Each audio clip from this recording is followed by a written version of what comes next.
Tiger football on KCOY is brought to you in part by Schramm Chrysler Dodge Jeep of Manhattan, Union State Bank, Farmers Union Insurance, Jim Gearhand, Agent, Clay Center, Bud's Tire Service, Central Office Service and Supply, Ray's Apple Market, Farmway Co-op, United Bank and Trust, Hanson Ford of Clay Center, and Wilbur Ellis and Reed Seat Sales. Back again, a pregame arrives on a football Friday. Rocky Downing along with that dude over there. That's Flip Casper, kids. Always a pleasure to be on your show, Rock. Pay attention because he's going to speak poetically about sports here shortly. I'm going to try. It is a huge weekend that is coming up. But before we look to tonight, to tomorrow, and all that's coming up in the world of high school sports, let's go back to last weekend and early this week as the state championships in high school tennis and high school golf took place. Hannah Callan for the Clay Center Lady Tigers, Jeff Edwards' team last year, she knocked on the door. She was very close to qualifying for state. I know coming into the season, she had her eyes on making that happen, as did others on the team, and some got close at regionals, but Hannah does qualify, and Callan went 2-2 at state. 13th overall in the state championships, but it was getting there, I think, as big as anything. But to post 2 wins at state championship weekend, real good stuff. Yeah, really good stuff, and congratulations to Hannah for doing that. I know she's worked hard to get where she's at. The other thing is Jeff Edwards has done a great job with Tiger tennis. Numbers are up. You bet. Got a lot of girls out and a lot of interest and excitement, and that's good to see, too. So expect some great things to come for Tiger tennis. One comment that Coach Edwards gave earlier this year, actually fairly early this year, the Abilene Invitational, he said last year at this time we were just trying to get a win. Yeah. Now they're battling for the league title in essence with the numbers out and some of the matches they've won. So well, and winning isn't big strides. Yeah, winning is not enough, anymore. They're now right. Now they're expecting to do something big. So and that's a great thing to see happen. Lady Tiger golfers also broke through, qualifying their whole team to go to the state championships. Coming out of the Heston Regional, Allie Wright, Erica Alquist both medaled at regionals, and they lead the way this time for Clay Center at the state championships. They played at Dubs Dread in Kansas City for state. Allie led the way 99. Alquist, a 110. Kirsten Diekman has been so solid all year, a 116. 124 for Rachel Williams, a 142 Andy Anderson, and Rebecca Johnson, the senior, one of the 2 seniors, her first year out for golf, a 156. But Coach Dick Alberg's squad qualifying for state, that's a big deal. It is a big deal, and that's, it's another sport that I look at, and Coach Alberg comes in, and he has some experience in the postseason in golf and is a great teacher of the game. And he's brought a new attitude. Now, winning isn't enough. Right. Now they expect to be there, and to get your whole team there and then place 9th, that's a pretty good year. Outstanding. Yeah, and most of those girls are back. Absolutely. Yeah, the leaders on that team that have put up really good scores will all be back this year or next year. Let's move over to what is coming up this weekend. And we'll talk football a little bit, Flip, but first let's move over tomorrow. Regional cross country taking place, and we'll have reports coming in from every location where a KCLY community team is competing. We'll have a couple in the field that'll be getting those reports to us. Otherwise, they'll get the info to me, and I'll get it to everybody on the air. But in 4A, for the Clay Center Tigers, Lady Tigers, along with Abilene, Chapman, Concordia out of the NCKL, is Hayes this year for the regional championships. Yeah, and they've been great. Both guys and girls have had pretty good years, and looking forward to some great things at regionals at Hayes. Weather, not a factor. No, not at all. Should be outstanding conditions. Almost too warm, if you will. Almost, by the afternoon. Yeah, no doubt. And all the races do start in the afternoon. Right. 2 o'clock to 3 o'clock seems to be the typical start times for everyone. 3A, Riley County will be in Leonardville. The Falcons, along with Marysville, will be a part of that. Now, this is a great course, and it's good enough that the 1A is also going to be held at Leonardville, part of the KCO, most of the KCOY community. Valley Heights, Axtell, Clifton Clyde, Frankfort, Southern Cloud, Hanover, they'll all be running at Leonardville along with Riley County in different races. Yeah, 1A will go at 2 on the girls' side. Girls will follow in 3A at 2:30, and then the boys 1A will go at 3. boys 3A at 3:30. So, and a lot of teams competing. That should be a good one. Yeah, and of course, everybody trying to get to Wamego in our area, except for Riley County, they want to go to Lawrence. That's right. That's right. Yeah. In 2A, it'll be the Wakefield Bombers, who the boys have really had a great season. They're headed to Lincoln. They were just there not long ago, and then 2A as well, Washington County will be hosting, and that'll be taking place at Cedar Hills Golf Course. And just great opportunities for these athletes to find another weekend to run. That's what you work for. Yeah, absolutely. Same situation for a lot of volleyball teams, Flip. And you look at the teams we get a chance to report on and follow and sometimes cover live. This is amazing volleyball. Let's start in 1A. And you got to start with the Twin Valley League. We say it every week, but how many state-ranked teams come out of the TVL? Well, as I start going through brackets, I'm holding up 4 brackets in 1A. Let's just start with 1A Division I at Valley Heights. I mean, there's Centralia comes in at number 1. You've got Frankfort, the 4 seed, at 17 and 16, and then Valley Heights at a 3 seed. Now, Centralia and Valley Heights will both have byes in that first round. Also, Donovan West and Immaculata competing. Immaculata, the 2 seed, is 28 and 8. Yeah. And, think about that. And I did look at their record a little bit. They play a lot of bigger schools in that area. So that'll be a battle then between all those there. Valley Heights has been state ranked this year. Centralia, the number 1 seed, 36-1 this season out of the TVO. Yeah, is anybody shocked? I mean, Not Centralia really. volleyball, holy cow. Not really, 600 plus for Coach Tennell. Let's stay in 1A Division I then and head over to Hanover. They get a chance to host. Rock Hill's a 1 seed. They have a first-round bye. They'll face either Lakeside or Osborne. And then Clifton, Clyde, and Hanover with byes go right to the semifinals on the bottom bracket. So wide open sub-state. This is anybody's ball game, literally. You're going to have Hanover, Clifton, Clyde in the second round, and then Rock Hills, and then the winner of Downs, Lakeside, and Osborne in that second round. So wide open. Anybody can take this one. And I'm going to make a quick point. For those who may be hearing Centralia is in 1A volleyball. Washington County's in 2A volleyball. We'll talk in a minute. And you've heard everyone talk about the football teams in 3A for those two schools. If it's confusing, it's understandable because they have to establish those numbers at different times, and that's why they end up kind of in different classes in different sports. So I thought maybe it'd be worth mentioning because sometimes I think people go, wait a minute, I thought... Well, you're right. Yeah. On both counts a lot of times. Well, Clay Center High School is an example. Softball is 4A Division I. Right. Pretty much everything else is Division II. Exactly. It's because you open up, for one thing, you open up softball and allow Wakefield to come in and play. Right. We have to use their enrollment. Right. So same situations in a lot of the other schools, it's just very unique to hear the different classifications. Understandably confusing. If you were listening and confused, it's understandable. So it's where we're coming from. We're confused, too. Most of the time. Pike Valley High School hosting with Lynn, the Bulldogs. They've been state ranked. They're a 2 seed in that tournament. St. John's Beloit, the 1 seed. Southern Cloud will play their first match against Tesket, and then Pike Valley, the host school, the other squad there. Yeah, Lynn with a bye. They'll play Pike Valley in that second round. Then you've got St. John's that is used to being there. They're the 1 seed, but they're 23-10. And again, I look back at all of these smaller schools. If you don't play in the Twin Valley League, you haven't played anybody. That's my point. Amen. How about 2A? Washington County gets a chance to host this year in the sub-state championships. They're the 1 seed, 31-4. They'll open up against 8 seed Onega at 1 o'clock. And then matches that follow include the Wakefield Bombers against Troy. The 2 winners of those matches meet in the semis. And then Valley Falls and Jackson Heights will square off, and the other matchup is Republic County against Jeff County North. So yeah, this is a pretty tough sub-state. I mean, really Washington County, very good. You look at their 31-4 record, then go back and look at their schedule. And they're loaded. Yeah. I mean, there's really not too many teams they have not played. So I would look for Washington County to be the obvious favorite. Valley Falls, they're always in the mix. Right. Who knows? I mean, good for the Tigers to be at home. It's really good for them to be at home. I think that helps a lot. 3A, Riley County, Marysville, both in the same location. Riley County faces St. Mary's tomorrow. That'll be at St. Mary's High School. And then Marysville will take on Rossville in the first round. The number 1 seed is Silver Lake. They'll face Osage City, Council Grove, and Oskaloosa. The other teams a part of that. To 4A real quickly, Abilene against Ottawa. They're at Hayden. Hayden takes on Wamego. That's 3 of the 4 that have been state ranked this season. That's pretty hefty stuff. Well, Abilene's 32-6, Ottawa's 20 wins, Topeka Hayden 31-8, and Wamego 28-10. Good luck in that sub-state. No doubt. Whoever gets out ought to make some noise in the Should. state championships. Concordia, they've got a real opportunity. A 2 seed takes on Smoky Valley. The number 1 seed is TMP Marion.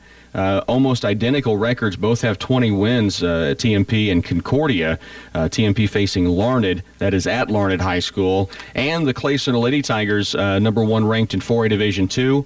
Loaded here, too. They take on Chapman, who has struggled this year, just 8 wins. But the other side, the bottom bracket, Rock Creek, Holton, both state-ranked this season. Rock Creek went from state-ranked 3A to state-ranked 4A Division II, by the way. Rock Creek's been a power in volleyball for several years, and you know, you look at this, and if you're just looking at the records, you think, oh, Clay Center's got a breeze. They know better. Right.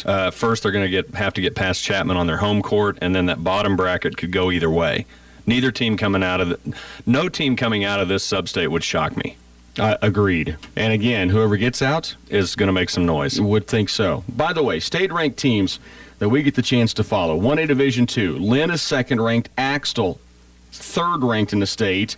1A Division I. Centralia, number 1. Valley Heights, number 7. Let's go to 2A Flip. Washington County's third-ranked in the state. At 31-4.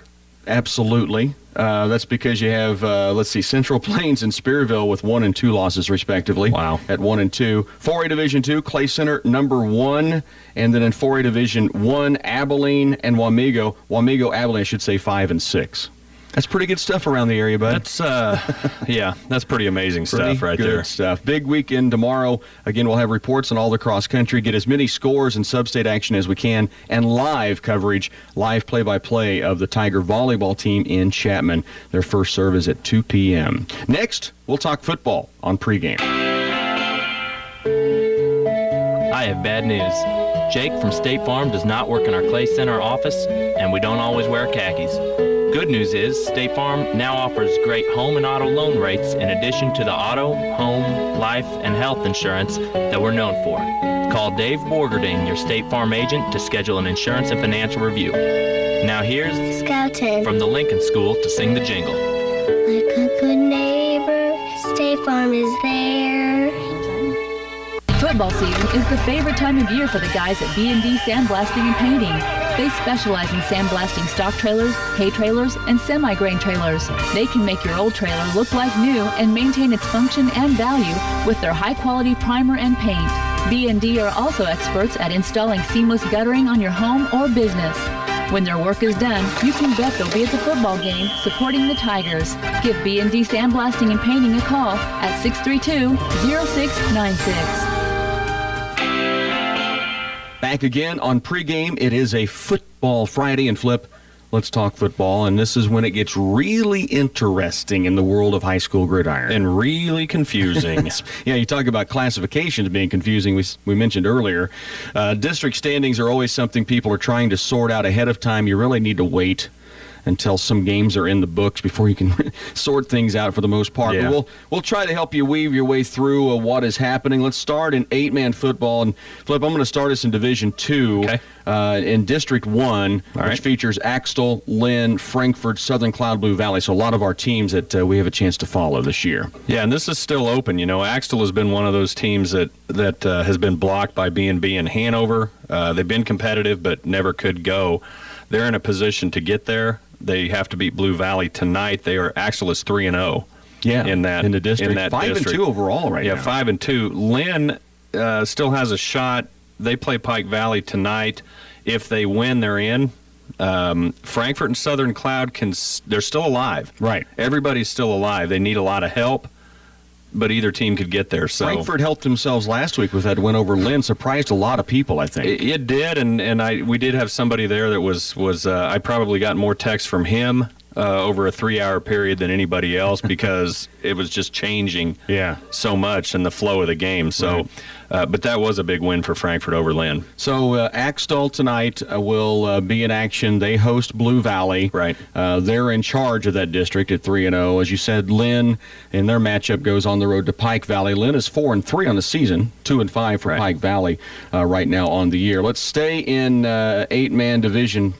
Do we have any more in Division 2? I think that's it in Division 2. We go to 8-man Division 1, and here's more interesting stuff taking place. Yeah. Phil, you start with Hanover. The Wildcats, number one ranked in the state, rightfully so. They have cruised through this season. They're 7-0, 4-0 in district play. Osborne, 4-0 in district, 7-0 overall. By the way, they and Hanover are tied because they have the same number of points built up at 84 apiece.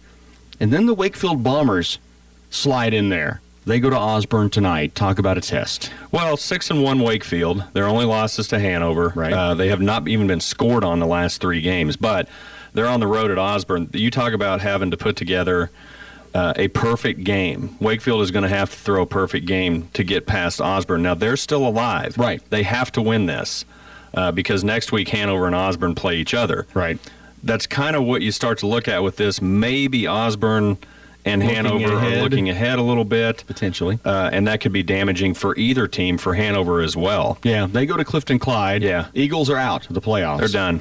They can't get in, but this could be like a state championship in their minds if they play it that way to take on Hanover. And we've talked about being confused tonight. Clifton Clyde, I think, has confused everybody this year. They're 1-6.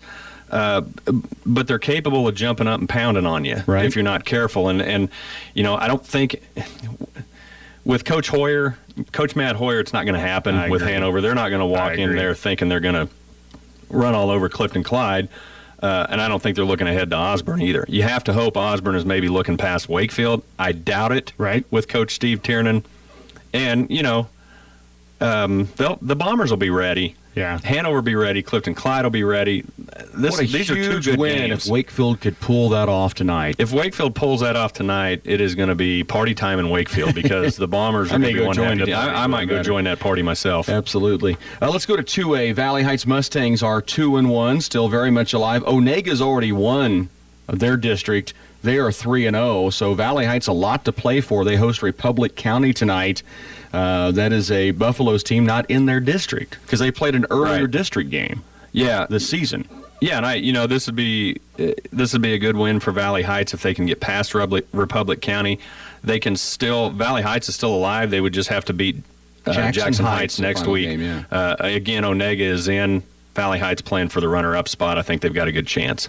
Let's go to 3A. We have Riley County, Washington County, Marysville, all in the same district, and this is back where it's a little confusing for some to know that Marysville's dropped to 3A. People have gotten used to that. It's been a while, but Washington County playing up now to 3A in football, and the Tigers had a huge win on the road at Riley County last week. Yeah, that was a big win for them. Now, I know some mistakes went their way. Riley County feels like that's a game that got away from them. Right. But, you know, it did. So that's just what happens. Now Riley County has to go on the road and play Minneapolis.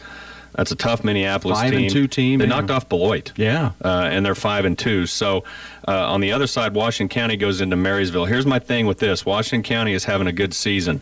Marysville's going to jump up and beat somebody. I think they win one of their last 2. Really? I really do. Wow. I think they're primed to win one of their last 2. You've said this for a couple of weeks even. I really have, and I hope it's not against Washington County. But I think Washington County's got to be very, very careful with this game. Yeah. Marysville's shown some spark, especially on the defensive side. And you'd be interested to know if the spark's still going because, man, it gets tough. It does. It gets tough and it drags on them. They've lost a lot of games in a row, not just this season. It's tough right now. But they're staying with it. They have. And they battle. And I agree. And I just think they're going to get one of these games. Washington County 5-2 at Marysville, and Riley County is mentioned against Minneapolis. 4A district football. Let's start with Abilene. We talked about this last week. It is just tough right now. The Cowboys go undefeated 6-0, NCKL champs. They go to Hayes now after losing their first game. By the way, facing a Hayes team that lost their first game last night, and they were manhandled by Buhler. Hayes was. Abilene battled McPherson down through the fourth quarter, but eventually lost that game by a couple of scores. So who knows tonight? Buhler may have given Abilene some hope. I think a lot of people thought last week if they lose to McPherson, they're out. Right now, I think they know that maybe Hayes isn't as unbeatable as first looked. Yeah, well, and how good is Buhler? Is my question at this state point. Champions, you know? Hayes was one of those teams that, and I agree, I thought them and Buhler would be probably a very tight game. Right. I thought Abilene could get past McPherson. I feel bad for the Abilene Cowboys, too. and I'm a Clay Center Tiger, Rocky. It's tough, though. But they've I got feel a good team. 6-0, and they're a good team. But to get put in a district with Bueller, McPherson, and Hayes, and we always look at one district every year and think that's just not fair. Last year it was Wamego. Yeah, last year was Wamego getting with Hayden and Holton, and I'm telling you, whoever comes out of District 8 in 4A Division 1. Battle tested. Look out. Yeah, big time. We also move with Chapman Irish will be in action tonight. They, of course, took a loss to Wamego last week. Pretty good game, though. They played them pretty tough. Yeah, they hung in there. Wamego's at home against Smoky Valley.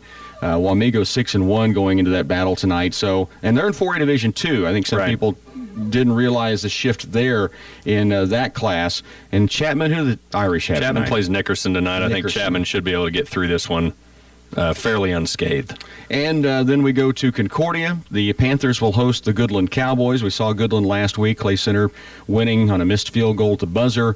Concordia was tested by Colby last week, but had a huge game from Mr. Hake. 340-some yards, I think he ran for. Yeah, a couple of big runs here and there for Drake Hake, and he's a great running back anyway. Colby's better. They return almost everybody off that team that we saw last year. This is not the same Colby Eagles team. Right. Don't even come into Otto Unruh Stadium thinking that. On the other side, Concordia and Goodland, I thought Goodland was a little bit better. The Tigers battled turnovers. I think they should have won that game a little bit easier than they did, but Goodland's a pretty good team. Right. But, anytime you got to go on a long road trip like that, it's hard. It is tough. Hard to get going. So I still think this district is wide open between Clay Center and Concordia. I think if both can get by with wins tonight, it'll be a fun one next week. It'll be a fun one now next we week. get to look ahead. Yeah. The guys, aren't looking ahead. No, they're not looking ahead. I guarantee you that none of these teams are looking ahead. Concordia's not, and neither's Clay Center. Cannot afford to. Tigers tonight hosting Colby. Let's finish with the matchup there. As you mentioned, the Eagles bring a lot of people back. They played a great second half there. Quarterback had a concussion. Came back in the second half last week and really hurt the Panthers and got Colby back in the game. So this will be a test tonight. It will be, and I know Concordia battled some turnover issues just like the Tigers did on the road. That's not odd when you make that big of a road trip to try to get things going. Also, some different people in different spots for the Tigers as well. They'll work those kinks out in the ball game. Again, Colby comes in, an easy win for the Tigers last year. It's not going to be that easy tonight. Don't expect that. And they're not thinking that way. Right. I live with one of the players, and he's not thinking like that. He said what he's seen is a better team. Yeah. So they're going to go in and try to win this one and go into next week 2-0 in the district and see what happens. Fun time of year. It's a great time of year. Football Friday continues. Pregame continues. Many life lessons can be learned when you participate in sports, like the value of perseverance, hard work, and teamwork. The whole team here at Clay County National Bank is proud to support the student athletes of our community, and we applaud them as they grow in skill, strength, and character. When you push yourself toward excellence in the classroom, on the field or court, or in your business, you develop skill and self-confidence, and these attributes will serve you well now and in the future. Best wishes for success, Tigers, from Clay County National Bank, member FDIC. At Central Valley Ag, we're growing agriculture together. With multiple locations across Nebraska and Kansas, CVA is uniquely positioned to offer producers access to export, processing, and feeder markets for grain. Central Valley Ag is committed to adding value to producers' grain bids by serving as their connection to end users. CVA is also dedicated to providing innovative solutions in the development of a long-term strategy to help each grower achieve consistent profitability. Stop by Central Valley Ag today. Learn more about how we're growing agriculture together. Playoff football comes home to the Tigers Den as Clay Center opens up week 2 of district play against the Colby Eagles. Tiger pregame is here, being brought to you by B&D Sandblasting, Clay County National Bank, and by State Farm Insurance, Clay Center, Dave Bogerting agent. Tonight the Tigers face Colby from the Den. Pregame continues next. This is CJ, sales manager at Briggs Nissan of Manhattan, with 0% financing for up to 72 months on some of the best-selling Nissan models, like the Nissan Sentra and Maxima, our great gas mileage cars, and the Nissan Murano, our popular SUV. And all three have up to $1,000 in rebates. Our great fall savings don't stop there. Don't forget our lease prices starting at just $159 a month and employee pricing for all our military past and present. Now is the time to come see us for the greatest deals on Nissans in the area. At Briggs Nissan, we never match prices, we always beat them. Back on Tiger pregame, joined now by Coach Todd Rice. The Tigers in week 2 of district play back at home and hosting the Colby Eagles. Coach, the road trip out to Goodland was much easier getting back after hanging on for a win. You guys just found a way to win a football game last Friday. Yeah, we did. We had to overcome quite a few things. We ended up with 4 turnovers.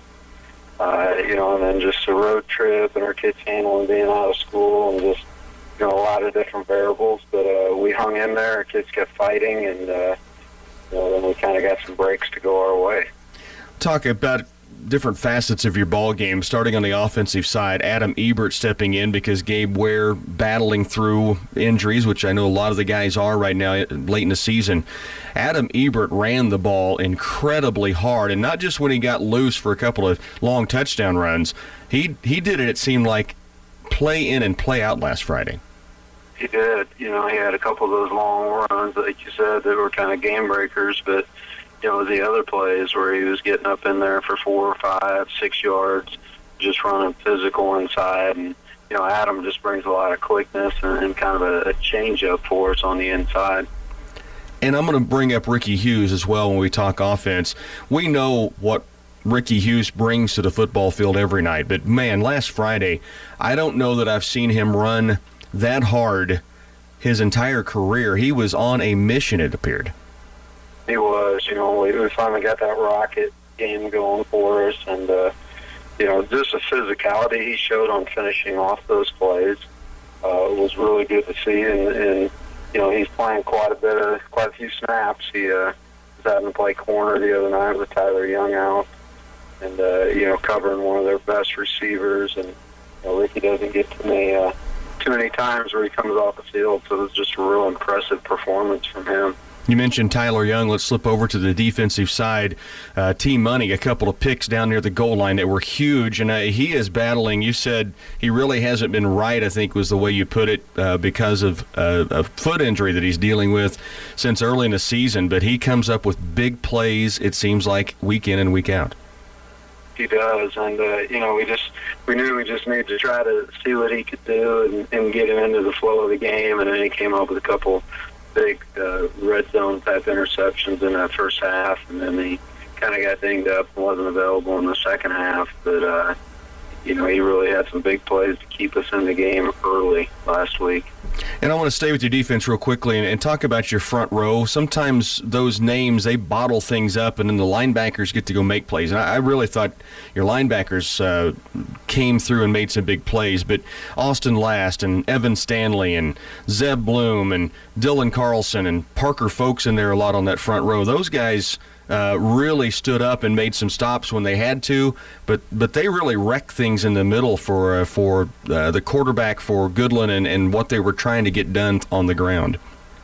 Yeah, they did, and just being gap responsible in there, so our guys know, where to run fit, and that's so much of it is getting 11 guys just to do their job.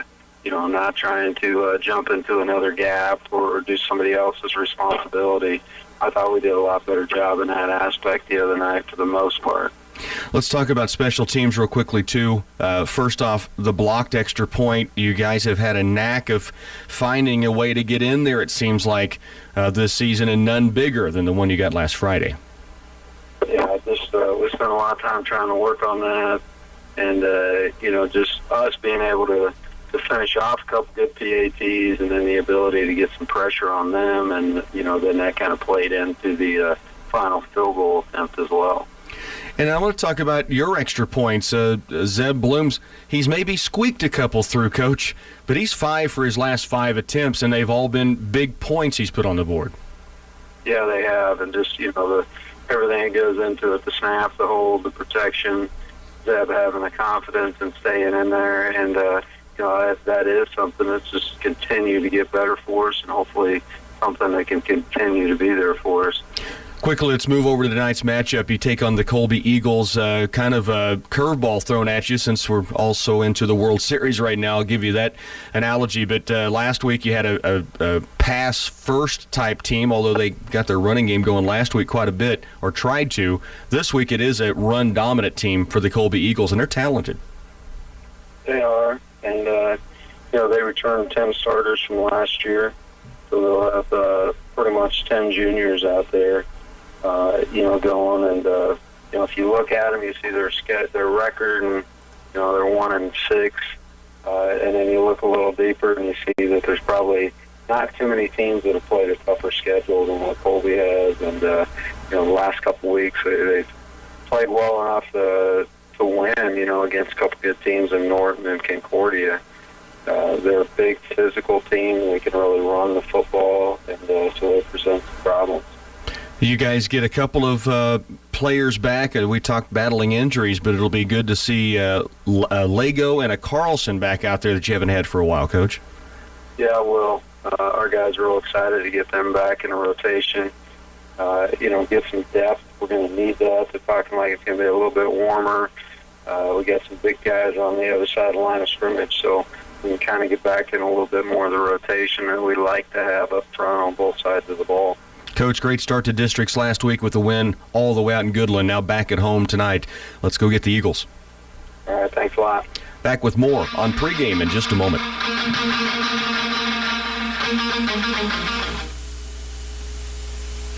Hi, I'm Tammy Taylor, the business account rep for Twin Valley.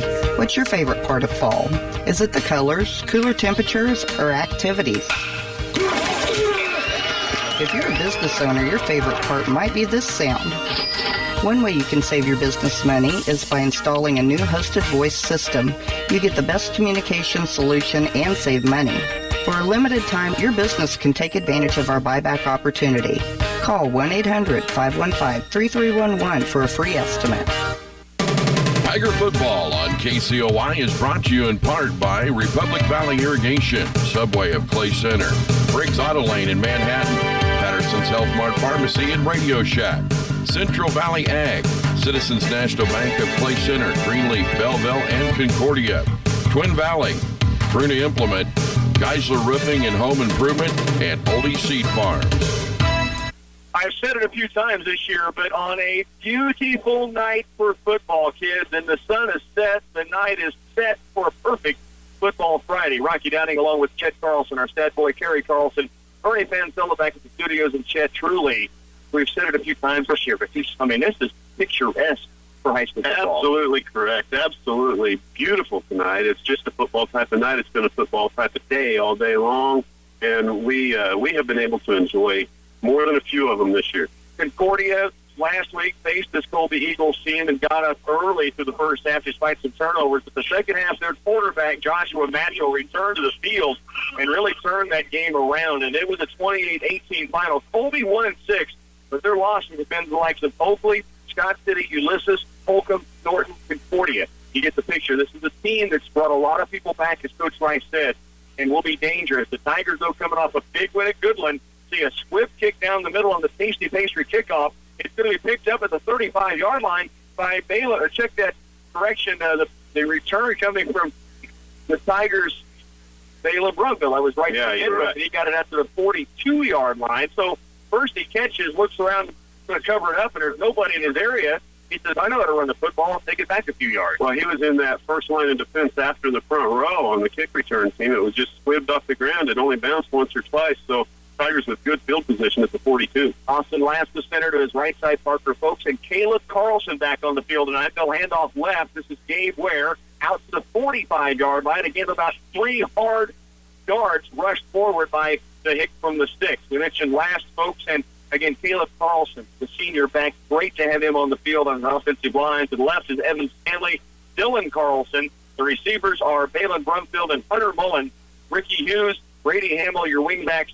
Gabe Ware is the running back behind quarterback, sophomore Cade Wallace. Second down and 7 to go after a 3-yard pickup on that opening carry. Hughes in motion. He'll pitch it left, trying to get outside. Has Hamill in front, stretched to the sideline. He's going to lose a couple of yards. Colby did a tremendous job to keep that thing strung out towards the sideline.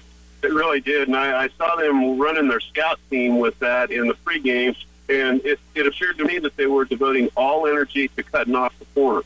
I think there's going to be some vulnerability up the middle on that, but on that quick pitch, they're selling out to stop that, and they did that first. A loss of a couple. It's third down and 9 for the Tigers at their own 43-yard line. Tight formation. Brumfield in on the right side, Mullen on the left, but they're not far off the line of scrimmage. Cade Wallace back to pass for the first time. Has some time. Fires toward the sideline. Catches made. Balin Brumfield nearly shredded a tackler. He does dive forward across the first down marker, though, and the Tigers will move the chain. It's Wallace to Brumfield, 1st and 10. Tell you what, when Balin caught that pass, he was about 1.5 yards shy of the first down. He was able to get his body right on the 10-yard line, and the Tigers are moving the chain. And he did it, Chet, by cutting back against the grain, made a hard plant going to the sideline, came back to the middle of the field, and picks up 1st and 10. Tigers into Colby territory. Wallace hitting Brumfield on his first pass, and now the Tigers move on the left side. In fact, Hughes was going in motion, and after the line was stepping forward, the Tigers will lose 5 yards. It'll bring up 1st down and 15. Yeah, that's one of those where sometimes even on TV the official will say the left side of the line instead of calling out a number. The front row for Colby, they have some big bubbas, Chad, on both sides of the football, but they go with Bryce Harnberger and Eric Schutte at ends. Nose guard is Ethan J., Austin Hart, and Brady Slinger are the tackles. Ben Matchell and Alex Young, the linebackers. Tate Carney, Dante Whitfield, Brady Holzweiser, and Tanner Elias are in the defensive backfield. 1st and 15, Tigers. Option play, pitch out to Hughes. Ricky tries to get it inside. Does drag a tackler back across the line of scrimmage, and maybe gets a yard beyond that. It's 2nd down and about 14 to go. Yeah, we set ourselves back with that offside penalty or that illegal procedure penalty. So Tigers need to run downhill here a little bit. We did pick up one, but 2nd and very long. 2nd down, 14, 9:40 to work. Opening possession here on a football Friday night. The Tigers, of course, 1-0 in district play. Colby with the loss to Concordia last week. Panthers hosting Goodland tonight. We'll keep you updated on that score throughout the evening. Wallace puts in motion Brady Hamill. He'll hand it off up the middle. Gabe Ware bounces off the first tackler across the 45-yard line of Colby. He'll pick up a good 6 yards, brings up 3rd down and let's call it manageable now, Chad. Well, and that's what I was talking about earlier. I think we have a great opportunity tonight to do that a lot. And I'll take 6 yards to carry. So I think we will have that opportunity there, even though they are very big in there. We're fast, and I think that I think fast can beat big in that interior. Gabe Ware, 73 carries coming into the game, 250 yards. Limited action last week. Adam Ebert carried the load and had a great game for the Tigers. Here's Wallace optioning right. Now pitches back. He's got Hughes to the sideline. His legs cut out from underneath of him as he goes across the 45. Maybe picks up a couple. It'll bring up 4th down now and still about 6-7 to go.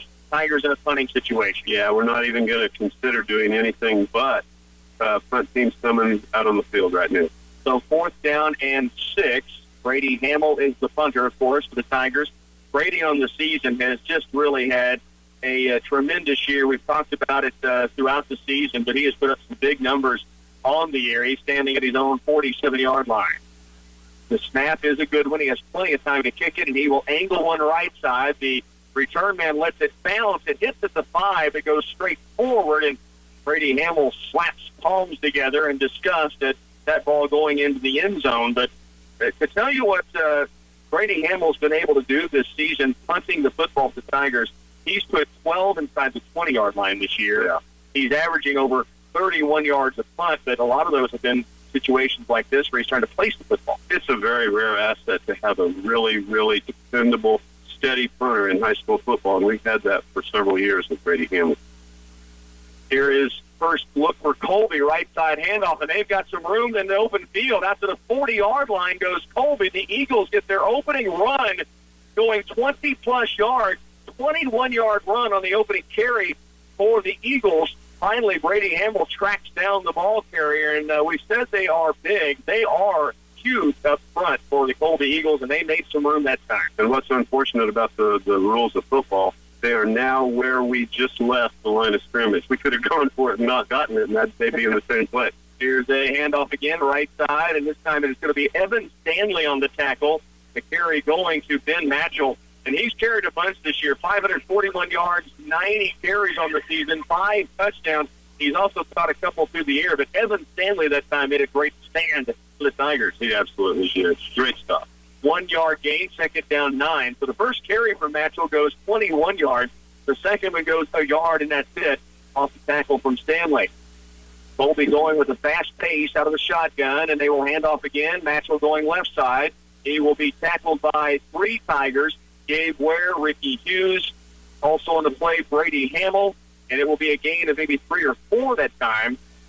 And correction, the carry that trip was not Ben Matchell. That was Holzmeyer, I think, who had the carry. It'll be 3rd down and 5. Well, they'll throw a curve at you every once in a while in carries, but I'll get back to the stats on Matchell in a little bit. That name will get called a lot tonight. True eye formation, Matchell to Matchell, and he's hit immediately, but then bounces off the tackle, gets it near the 50-yard line.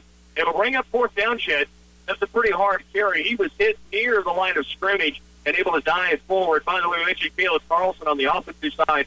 Great to see Brian Lago back on the field. He has been out the last couple of weeks, and he is a really great defensive force for the Tigers. Absolutely. I wish this wasn't so tempting. This is very tempting for Colby. I think they're going to just maybe call it time. Nope. They're going to run it to go for it. 4th down and 2. Matchell under center. They will go for it. Handoff right side, and they have the 1st down and more. Ben Matchell into the open field, diving forward to the 35, correction, the 32-yard line of play center.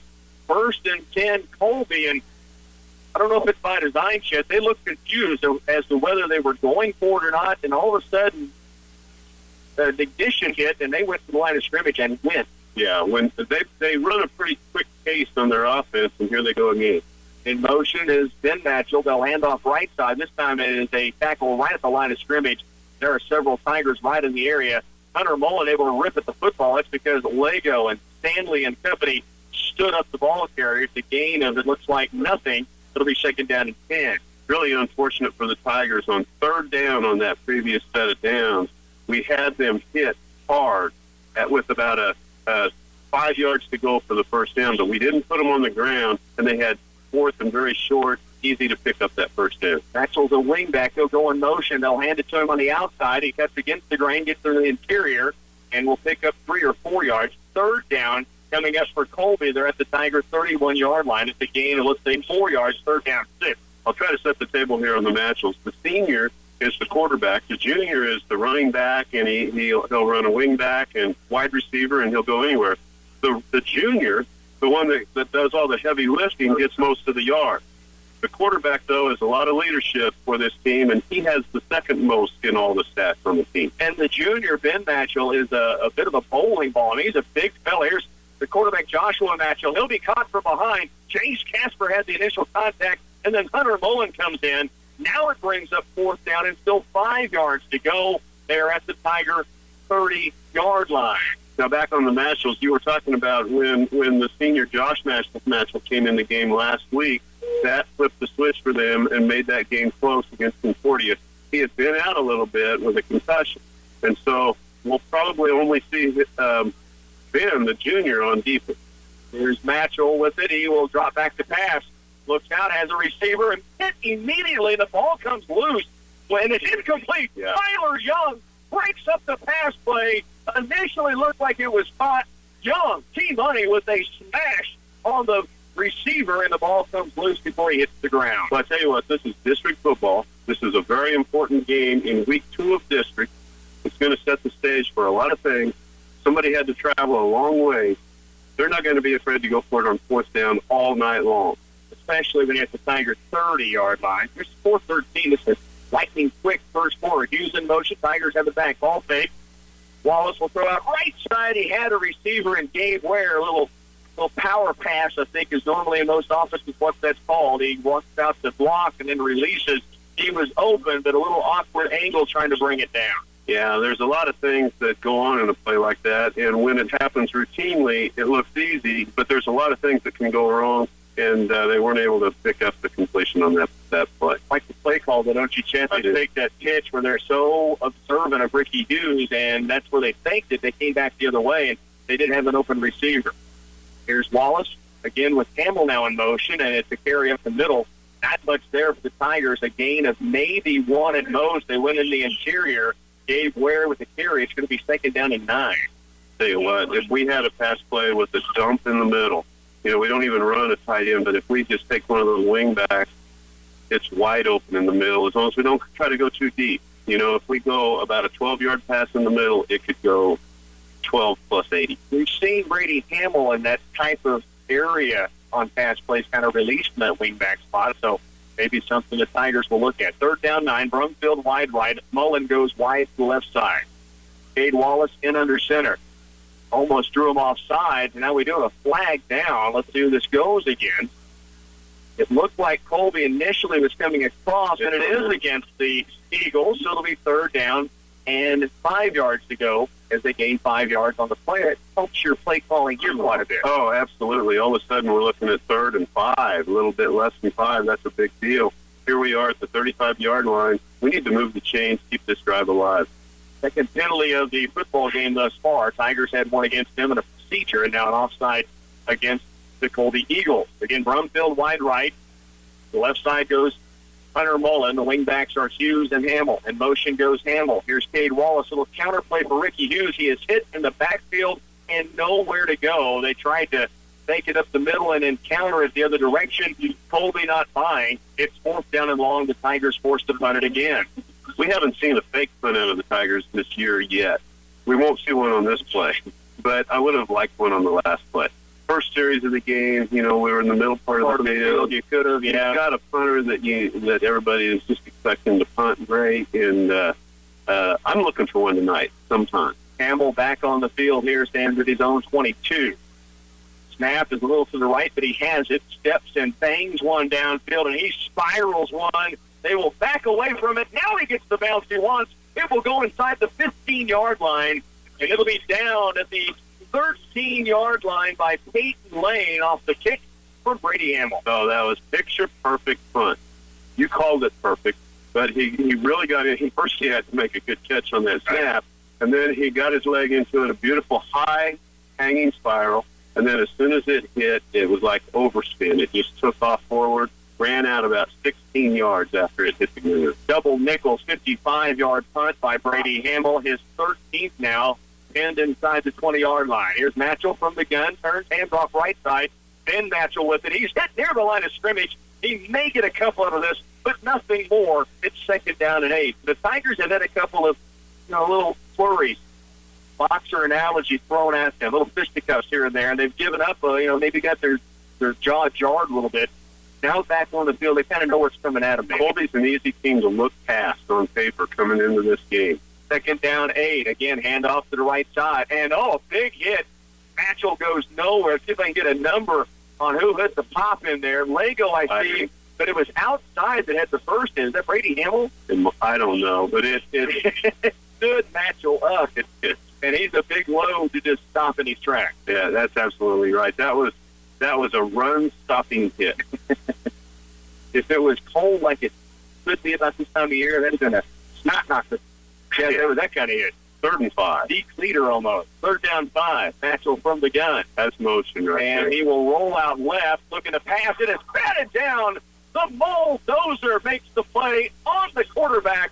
Doesn't get the sack, but he denies any chance to pass the football. It's 4th and 5, and now Colby back inside their own 20-yard line. We'll have to punt it away. And, Chet, yes, I know. The back to the right as Matchell went early. Yeah. Forward.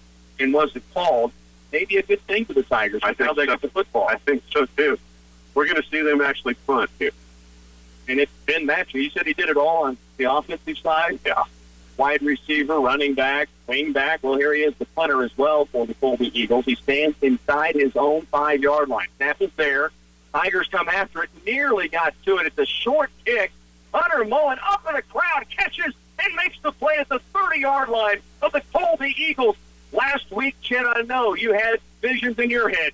He went up for one that bounced, and it got away from him. And we talked to Coach Lane, the special teams coach, after the game. He said, I love that mentality. Well, he comes right back here. The sophomore makes a big play and saves about 15 yards. It looked identical except for two things. It looked identical. He came with that intensity, and he was charging on the same pace. He was focused on it. Everything was the same. The only difference was this was coming down from above. The other one was coming up off the ground, and this one he held on to. So the Tigers, 1st down and 10, and they have it at the 30-yard line of the Eagles. In motion goes Hamill. Handoff up the middle. This is Gabe Ware. Not much there. He's bounced backwards. Got about a half-yard gain forward at most. It'll be second down and long. I love that intensity out of Hunter Mullen. I've seen him have that in so many other sports, and we've been watching Hunter for years. The kid's only a sophomore, and he's starting both ways. Right. And so here he comes. He knocks down that pass right at the line of scrimmage back there as he's bringing the heat to the quarterback. But I wasn't worried at all. To be honest with you, I just like watching that kind of attitude. And that's the way you want to go after the football and after those opportunities. Second down 9. Tigers didn't get much on that first carry. Wallace under center. Tight formation. Back to pass. Rolling right. Has pressure. Shakes off one tackler. He's caught by the second wave. It'll be taken down in the backfield. It's third down and long. And big numbers coming inside. It was led by Bryce Arnberger through the middle. We don't have heights or weights on the Colby Eagle roster. That was both what was sent to me and what is handed out here. But as I said coming into the game, there's some big bubbas on that team on both sides. We can probably just use tall and wide or some of them. Third down and 12 into the first quarter. Stay with us. Fort Tiger football continues on KTLY. Home sweet home. It's everything you've dreamt of until the water heater breaks down, the roof needs replaced, the picket fence takes a hit, a pipe bursts, and the basement floods. Whew. That's when you call your friends at United Bank & Trust. With years of lending experience and a few home ownership hurdles of their own, they can help make it a home sweet home again with the Home Sweet Loan. Home improvement loans from United Bank & Trust. You bank, we deliver. Member FDIC, Equal Housing Lender. They say you don't become number one by being lucky. Valley Irrigation is proof of that. No one sells more pivots than Valley. Smart growers know the legendary quality and durability of Valley pivots are second to none. From structural superiority to technical excellence, there are more reasons to choose Valley. See Republican Valley Irrigation or call 632-5588. Well, first quarter, first 12 minutes, very quick, Chet. Both teams running the ball a bunch. Not a lot of penalties, I think one on each squad.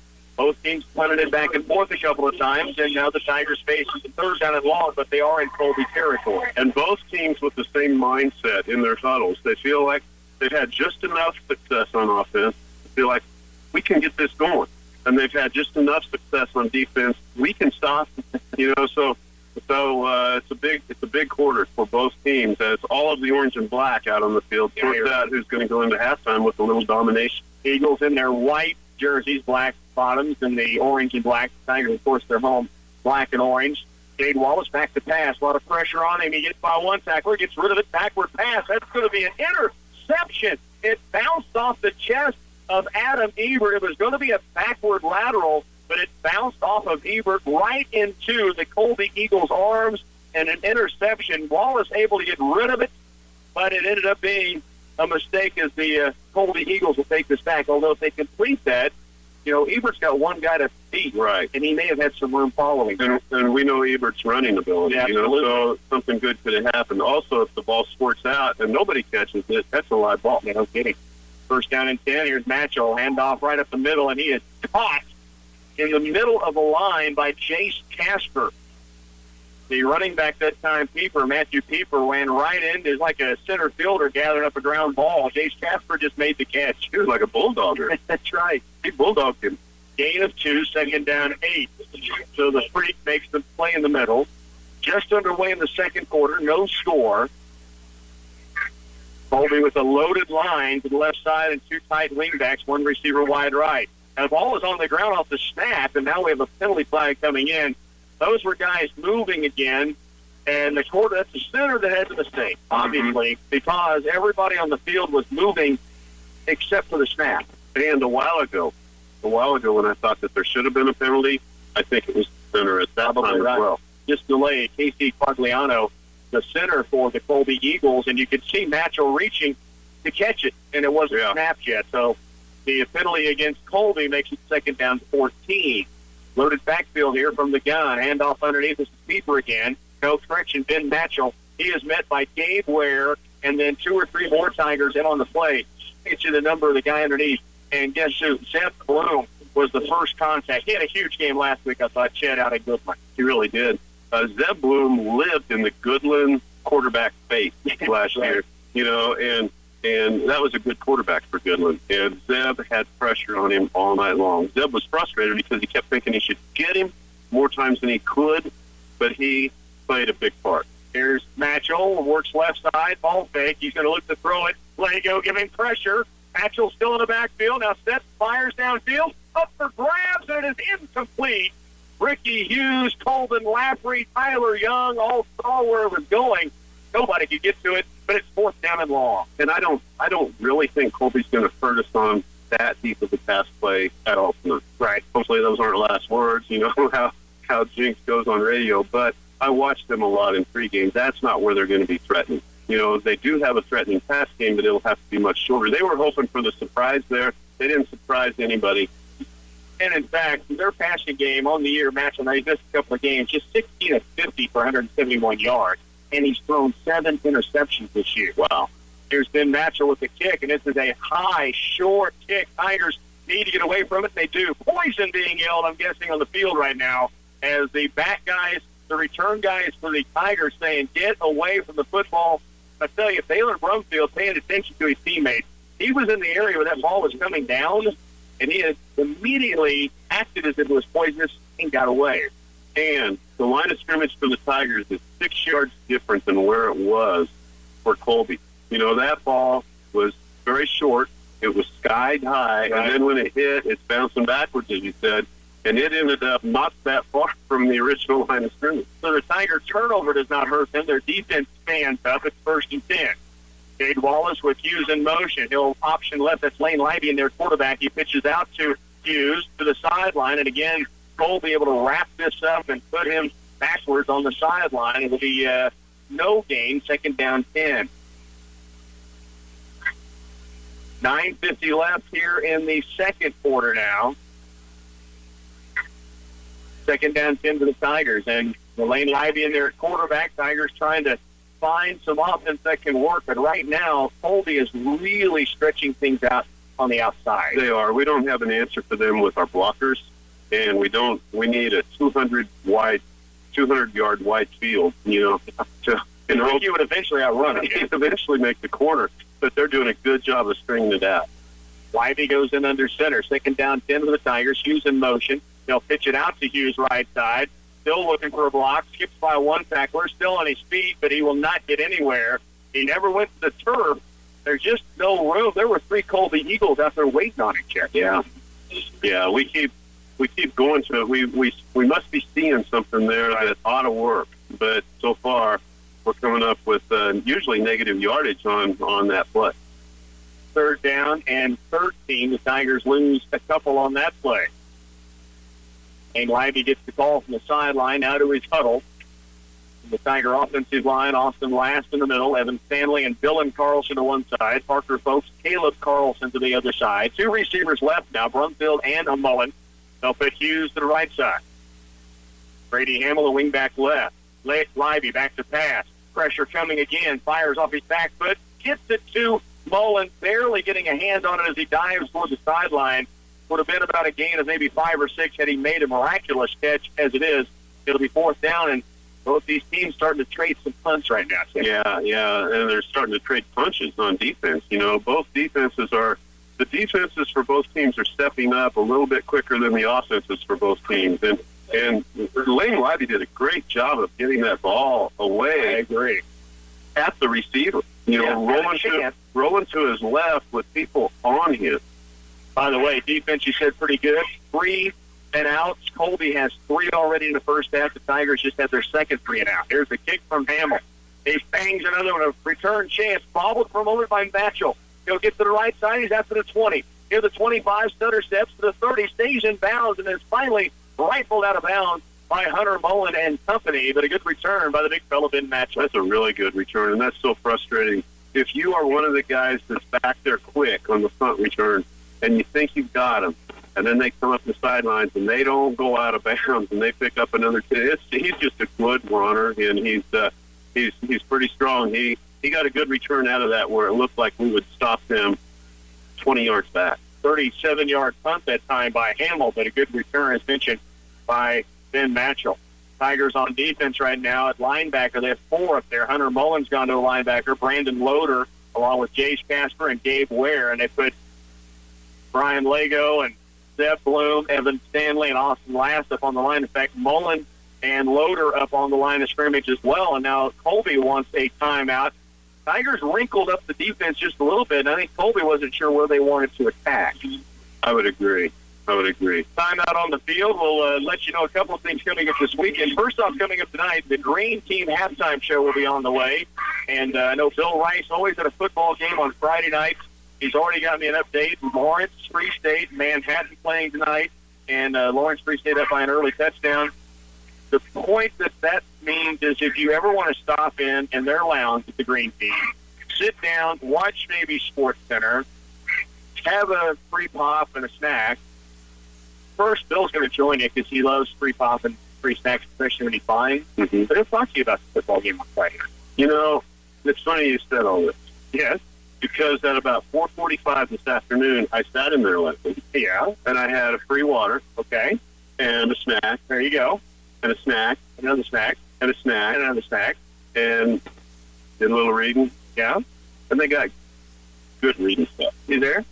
Here's a play left side by the Colby Eagles and a tackle in the backfield by Brian Lago. This will be second down and long. 8 minutes remains here in this opening half. And the Tigers defense trying to give Colby their fourth 3 and out. Well, you know, when you use a timeout at a typically non-timeout point in the game, like Colby just had to do, they had a lot of confusion on offense, so they used the timeout. Usually you want to benefit from that. That time the Tigers did. They split two receivers out wide right side. Joshua Matchell turns, hands off left to Keeper, and he's caught in the backfield, and the tackle is going to be made. Jace Casper will finish off what Seb Bloom began, and the big fella from the end diving in there and making the play. Correction, that may have been Gabe Ware that had the first contact. Yeah, I think it was. It was Gabe Ware. Of course, Gabe's had an injury he's dealing with this season, and you see him get up a little bit low and asking for some help from the sideline, and he will get that as Gavin Ware comes on the field. Actually, Gavin going up on the front row, and Lager will get a breather. Gabe Ware will come off. We'll see who they bring in. And the official now stops the clock. Coach Rice saying, we got an injured player. Why does he have to hobble off the field? And finally, the official does stop play. Will not be a Tiger timeout charge. But Gabe Ware is no pain right now as he got to the sideline. Well, he did a great job of shooting in and making the stop on that tackle. And he wrapped him up. I mean, the guy's not easy to bring down. He wrapped him up and had to wrestle with him for a little while to get him on the ground and got him put on the ground. Then as he was coming back out of the pile, he started limping. But when he was trying to come off the field, it was noticeably worse. Yeah, now he's being helped to the sideline. Coach J.D. Lane, and then you see Dr. Brad Pyle out there, the Pyle driver. Now, there's a big former Pittsburgh State Gorilla, Brad Pyle. There's a big celebration coming up with a former Tiger that you might remember, Peterbilt, Ben Peterson. Oh, absolutely. This weekend they're celebrating the 1994 National Championship are they? Team in Pittsburgh. Oh, that would be fun. By the way, here's a big score for you, Chet. Wakefield Bombers tonight at Osborne. 6-1 Bombers, 7-0 state-ranked Osborne, and Wakefield leads the Bulldogs 6-0 at the end of the first quarter. Huge start for Wakefield in that ball game. 3rd down 10 here for Colby. Joshua Matchell then to the pocket. Quarterback draw, steps up to the middle. He's being chased by Austin Last out of the sideline. And getting free is Joshua Matchell, and he may be gone. He's to the 15, the 10, the 5, and nobody, even Tyler Young, will catch him. And Colby strikes first. 6:50 left opening quarter, and they go a long way on this one, some 75-plus yards to Peter. Well, it's on the far side of the field from us, and it looked like we had him stopped about 3 times. And it also looked like we were at least get him knocked out of bounds. But he just found a way to stay alive, escape tackles, and he shot right up the sidelines, and all of a sudden he was free and clear. Correction, 66 yards on that carry from Joshua Matchell, but a long run puts Colby on top here early, 6-0. 6:50 left. We're in the second quarter. Tigers now trail by a touchdown. The extra point try on for the Eagles. Joshua Matchell, the holder, he gets it down in a high snap. The kick is up, and it is through. The kick from Isaac Nichols, and it's a 7-0 Colby lead here in the Tigers' den. Stay with us for Tiger football. They'll get the football back on kickoff next. Farmway is seeking a part-time agronomy operations assistant at the Clay Center location. Duties include operation and maintenance of tender equipment, filling and delivery of NH3 and liquid tanks, loading fertilizer and chemicals, treating seed, and customer service. Preference given to applicants with current CDL, hazmat endorsement required, or ability to obtain. Farmway offers competitive wages, excellent benefits, and is an EOE. Deadline is October 31st. To apply, call Tammy at 785-738-0794. Bruna Implement Company knows Case IH innovations do more than solve everyday problems. They maximize output while saving your operation money. That's why they continue to offer proven, efficient, and reliable solutions. Be ready with Case IH innovations like the axial flow rotor, quad track technology, advanced farming systems, and an SCR-only emission solution. Because it's not an innovation until it changes your bottom line. For the best in farming equipment, visit Bruna Implement Company at any of their 5 locations.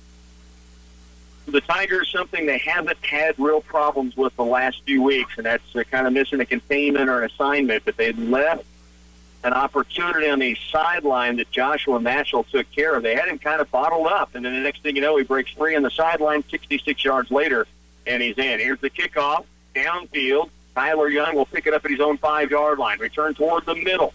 Now bounces off a tackle. Still on his feet, spinning his way out to the 26-yard line goes T-Money, and the Tigers will start first and 10 from their own 26. He's a tough Tyler, isn't he? He just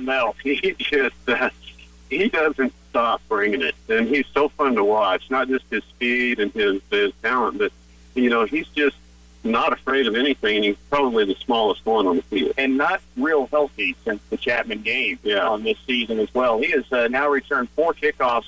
He had 3 kickoffs, 106 yards, 35.3 average. He returned that one for 20-plus yards. First and 10 Tigers, and the ball's bobbled on the snap, and appears Clay Center will have it and actually get some positive yards out of it as they dive across their center, Austin Last, but it was bobbled on the snap to the quarterback. I'm not sure that Colby ever realized that ball was on the floor, right.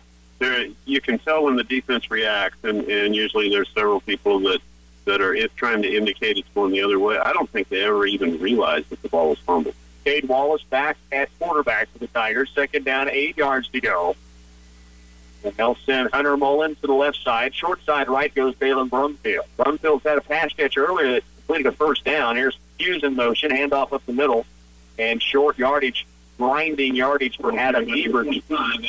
Ebert does get it near the 30-yard line. It'll bring up third down and still about 7 yards to go. Oh, third down 6 after a gain of 2.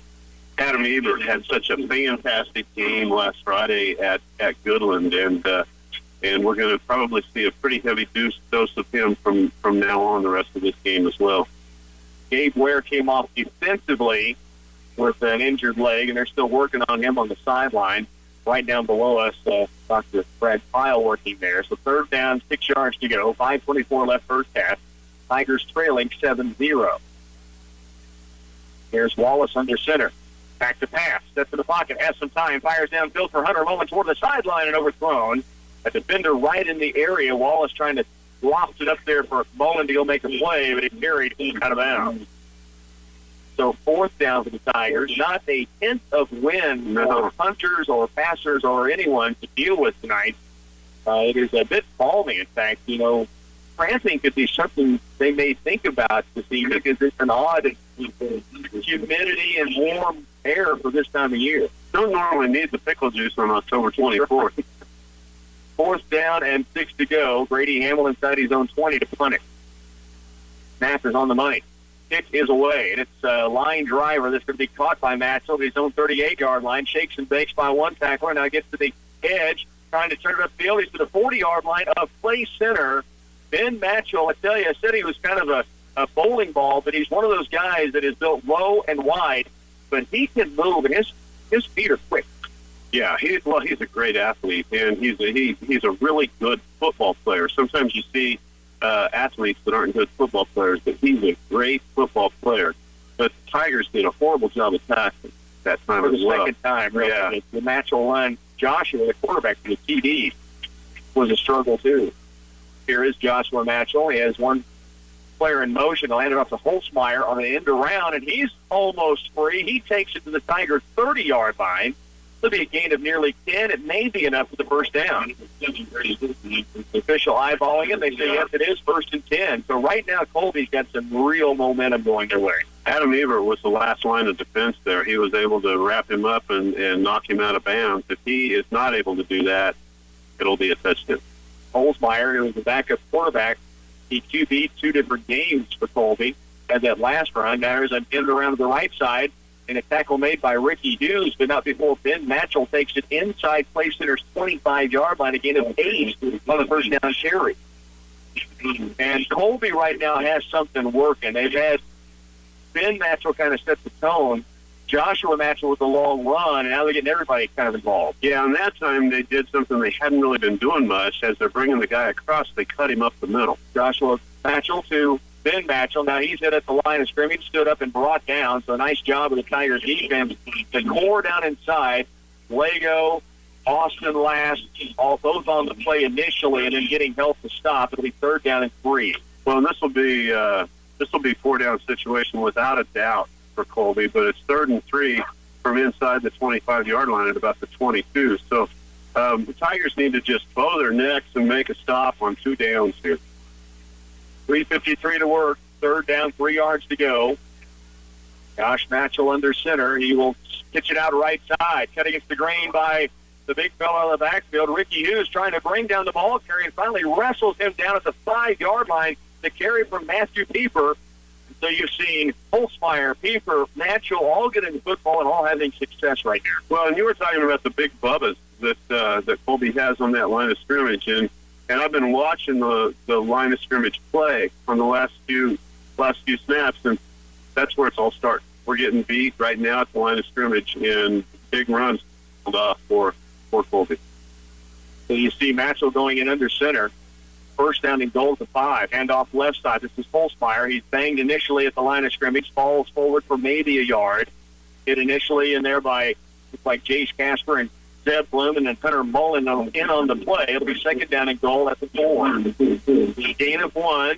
Nearing for halftime. 3:13 left to go in this first half of play. Tigers trail 7-0.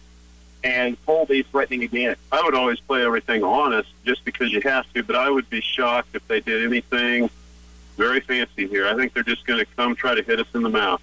Holzmeyer, Pieper in the backfield. Holzmeyer gets it left side. He's going to be tackled. Lego, great job to hang on. Bloom, Casper Mullen again on the play. Now it's 3rd down and goal. I will say this, Chet, the Tigers have had a knack this year for making stops deep inside their own end. Yes, they have. We've had good success with that. We're able to get ourselves ramped. You got to get ramped up a little bit to make a stop like that. You can't be flat. You can't be dead. You got to be ready to charge off the ball. 2:25 left first half. Colby threatening 3rd down and goal at the Tiger 4-yard line. Matchell stays out of the gun. 2 backs behind him. He'll fake it, take himself left and into the end zone, and Colby has gone up by 2 scores. Untouched. After the ball fake in the middle. That's the first run on this series for Joshua Matchell, but he takes it in for 6. Yeah, and it looked easy. He made it look easy there, but he had good blocking. You know, I'm not going to be as critical on the tackling that time as I was on a couple of other plays. He had very good blocking from his line up there, and he was able to make a good read and find the end zone. Here's the extra point try on its way, and it's up and it is good. Colby leads it 14-0 here at the Tigers Den. Play Center with 2:10 left. We'll get the football back when we return here in Play Center. Single-ply Duralast commercial roofing system is ideal for any flat or low-sloped application. It's extremely durable and easily installed by Geisler Roofing and Home Improvement. Duralast roofing is watertight, highly reflective, resistant to chemicals, fire, and high winds, and virtually maintenance-free. It's the perfect roofing choice for offsetting utility bills for your business. From metal roofing to flat roofs, Geisler Roofing offers high-grade products at competitive prices, serving north central Kansas for over 30 years. Home decorating enthusiasts everywhere welcome fall with all its warm colors and textures. To demonstrate, my assistant Roscoe is going to dress up like Martha Stewart for this commercial. Oh, no, I'm not. Here you go, and don't forget the wig. At Central Office, we're offering 20% off all of our fall and Halloween decorating items, just perfect for enhancing the welcoming atmosphere of your home. At Central Office in Clay Center. Go ahead, Roscoe. Say your line. It's a good thing. 2:10 left to go here in this first half of play. The Tigers have been, I said earlier, they're kind of sparring a little bit. They've been punched pretty hard right now. Yeah, they've been hitting the mouth and hitting the gut, and they're not sure whether to hold their mouth or bend over, but they just got to get back in at short kick. It is a short kick taken at the 22-yard line, a return through the middle, and the tackle made at the 34-yard line, the return for Riley Briggs. And a nice job to get it out across the 30-yard line. And one thing about the Tigers' possession tonight, we have had relatively good field position all night long, at least to start a drive. It's not like we've been back in our own end zone or anything like that. So we've had room to work, have a little opportunity here. We have 2 minutes till halftime to try to change some moods out there. Well, and the Tiger offense has it's struggled tonight to move the football, and so let's see if they can get something working here late in the half. From their own 33-yard line, in motion goes Hughes. It's Cade Wallace optioning out to Hughes. Now he gets the block to the 35 after the 40. Stutter steps, dives forward, will gain about 7 or 8 yards, and they do get a chance to run downhill a little bit. Yeah, and that was because he had great blocks out there, and I didn't get the number. Did you? I think it was Brady Hamill. I think it was too. Brady Hamill, I'm sure, was the guy now, because I was thinking it might have been 6. But Brady Hamill is the difference on all of that yardage. It was a 9-yard gain, 2nd and 1. They go quickly, throw out right side. The catch is made. Balin Brumfield to the 40. 35 gets the block. He may be gone to the 15, the 10, the 5. Touchdown, Tigers. Balin Brumfield takes it to the house, and the Tigers right back in this football game. I said we needed 2 minutes to try to change some moods. We only needed about 40 seconds. A 57-yard touchdown pass from Murph to Brumfield, and the Tigers are right back in this thing. We're right back in it, both physically and mentally. That's the key. That's what the Tigers needed, and we're going to go into the locker room now with our heads right. That is a catch and run, yards after the catch, yak as they call it, and Brumfield broke a tackle and was gone. Got a great block downfield, by the way, from Ricky Hughes. And that's one on the board. Absolutely. Here's the extra point try from Zeb Bloom. The kick is on its way, and it squirts off to the left. It'll be no good. Tigers, though, get a big-time play, 57 yards. Wallace to Brumfield. 1:28 to go first half. Clay Center trails here, 14-6.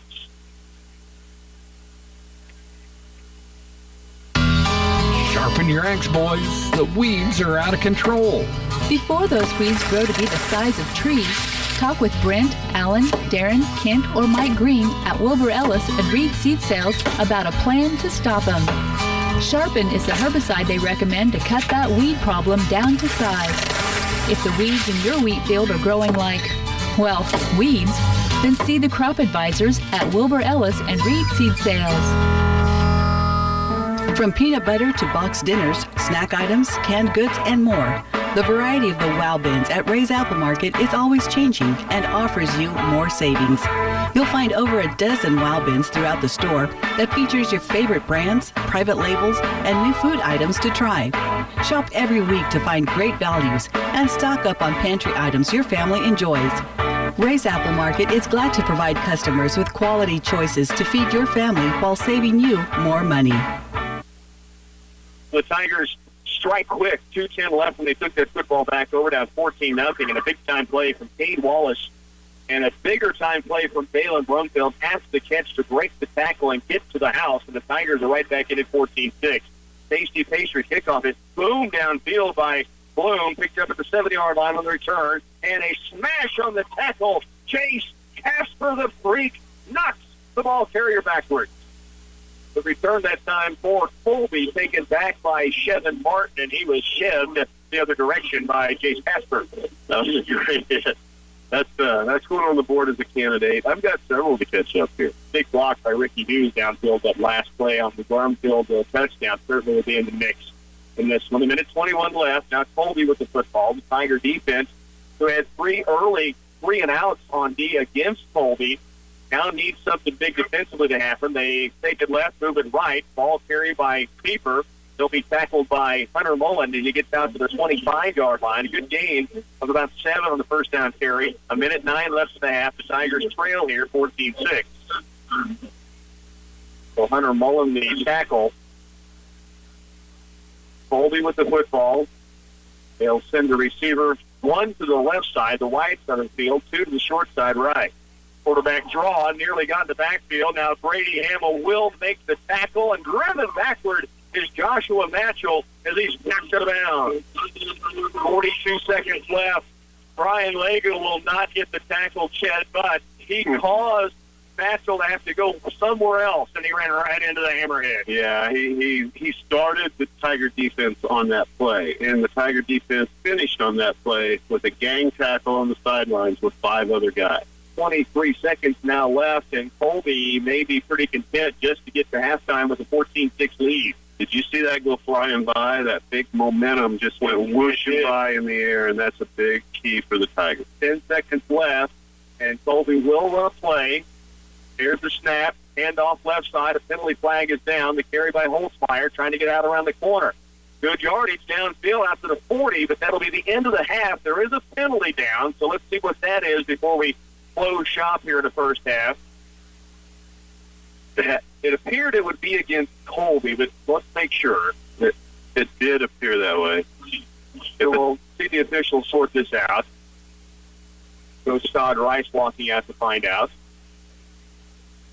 It is a shift against Colby. Halftime. And we should be headed to halftime, would be my guess. Coach Todd Rice says, let's go to the locker room, and we will. Tigers got themselves down 14-0, but right now back in this thing after a big 57-yard pass play from Wallace to Brumfield. We're at half, 14-6. Tigers trail when we come back. Schramm Chrysler Dodge Jeep Ram is a proud supporter of Tiger Athletics. Whether you're looking for a tough Ram truck, a sporty Dodge Challenger, or an elegant Chrysler 300, Schramm Chrysler Dodge Jeep Ram has you covered. For 46 years, they've treated you like family because their family name is on the door. Right now, get 0% plus no payment for 90 days. The area's only 5-star certified dealership, Schramm Chrysler Dodge Jeep Ram in Manhattan. Go Tigers! Tiger teams are back in action, so let's get out and support our local teams. Coaches and players have been working hard and putting in long hours to excel at their sport or activity. But as we know, it takes more than hard work. Good teams need to work together. Same goes for Union State Bank. We work hard to be your community bank, but we need your business to be a good team. Let's all work together by supporting our youth and their activities and supporting your local community bank. Union State Bank. Member FDIC and Equal Housing Lender. Make someone's day with a greeting card from Patterson Health Mart. Whether you want to wish them a happy birthday, express sorrow of a loss, celebrate an anniversary, or congratulate the new parents, you'll find just the right card at Patterson Health Mart. Their selection has funny, sentimental, and religious cards for every occasion, or no occasion at all. Single cards are 99 cents or $1.99 each. Stock up for all the special moments for those that are special to you at Patterson Health Mart in Clay Center. Imagine having someone help you pick the best corn hybrids for every field on your farm. Thanks to a new Oldie soil-specific seed online service, your Oldie representative can combine your data with his data to offer a field-by-field prescription. Customize every acre with the highest potential hybrid based on soil types, trait package needs, disease threats, and agronomic preferences. Valuable data can also be shared with trusted suppliers. Contact Oldie Seed today at 877-692-4555. Back once again, your Green Team halftime show is here. Green Team Cars in Clay Center and the CCCHS Marching Band on the field at halftime here performing. The Tigers got to feel pretty darn good, to be honest, because their dobber was down after that second touchdown went in for Colby, and they're down 14-0. You just see it's hard to see shoulders sag with shoulder pads on, but you can see it, could you, Randy? Oh, I really could. And the thing that bothered me about it is we have played some really good teams earlier in this year that we lost to, that we never saw that happen. We never saw them lose it between the ears. We never saw them lose it in momentum or in spirit. I saw it get sucked off the field. You know, it was gone for a while. Sometimes something else can flip the switch, though. And it happened to the Tigers in that second quarter. With 2:10 left, they take the football over.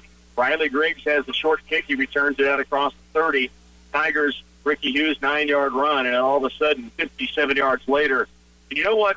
Balin Brumfield has had a couple of opportunities to get out in space downfield on long pass plays. Earlier today, I mean, great catch. He shed a tackler to get a first down on the first series. Right. Well, this time he makes the catch, and he sheds the tackler, and he was gone. Now, he got a good block from Ricky Hughes downfield to secure the touchdown, but as far as getting the 40 yards before that block, there was nobody around number 30. Absolutely right. That was so fun, and it was so great to watch. And one of the things I love so much about Ricky's block on the play, sometimes the best blocks don't knock a guy on the ground. So the objective, busy, right? The objective of the block is to keep that guy from affecting the play, making the tackle.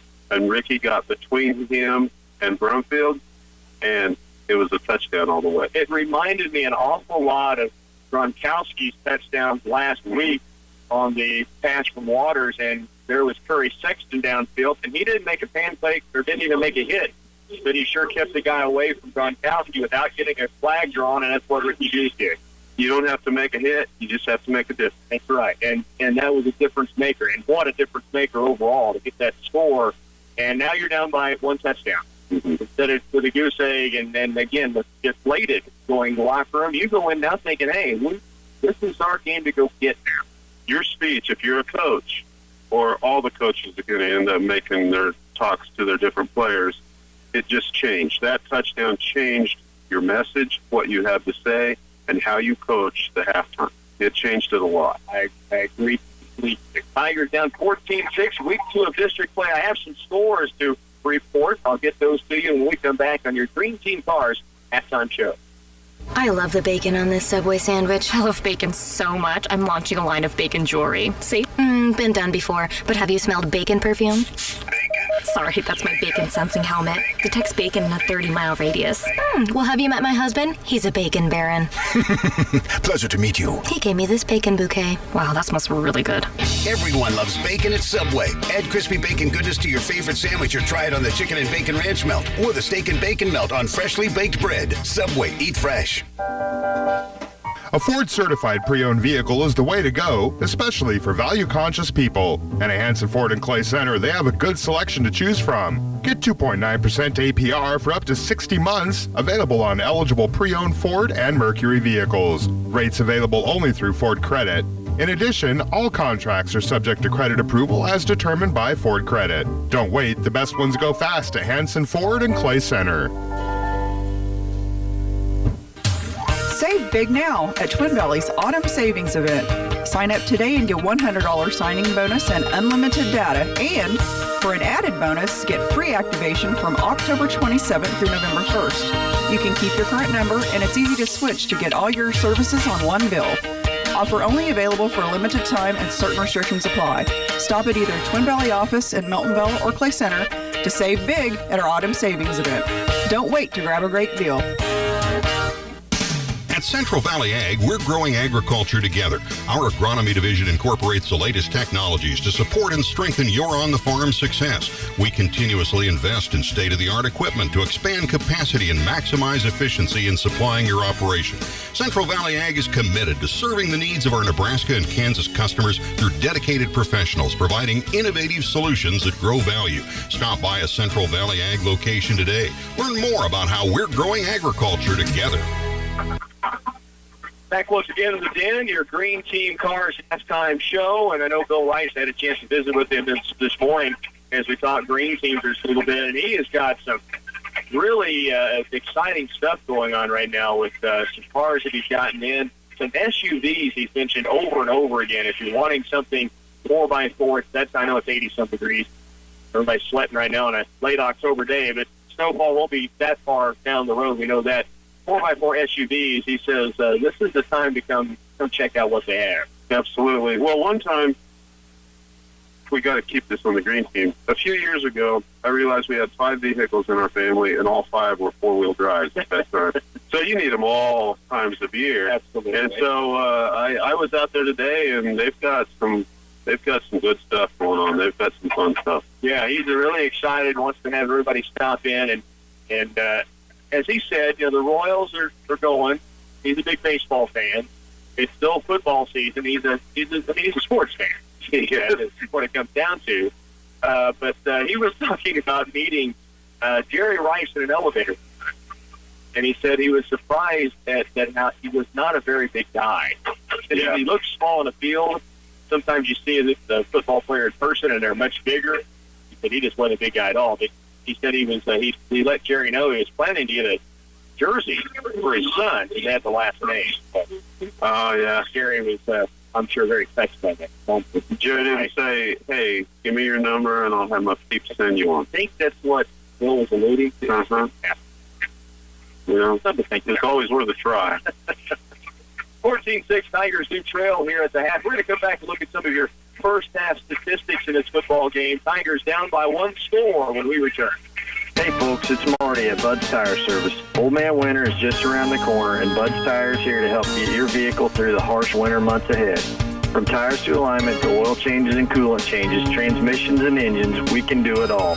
From October 1st to November 15th, we have $50 to $70 rebates on select Mastercraft tires, the most affordable and proven tire for our area's driving conditions. We are proud to be a part of the Clay Center community and also proud supporters of Tiger Athletics.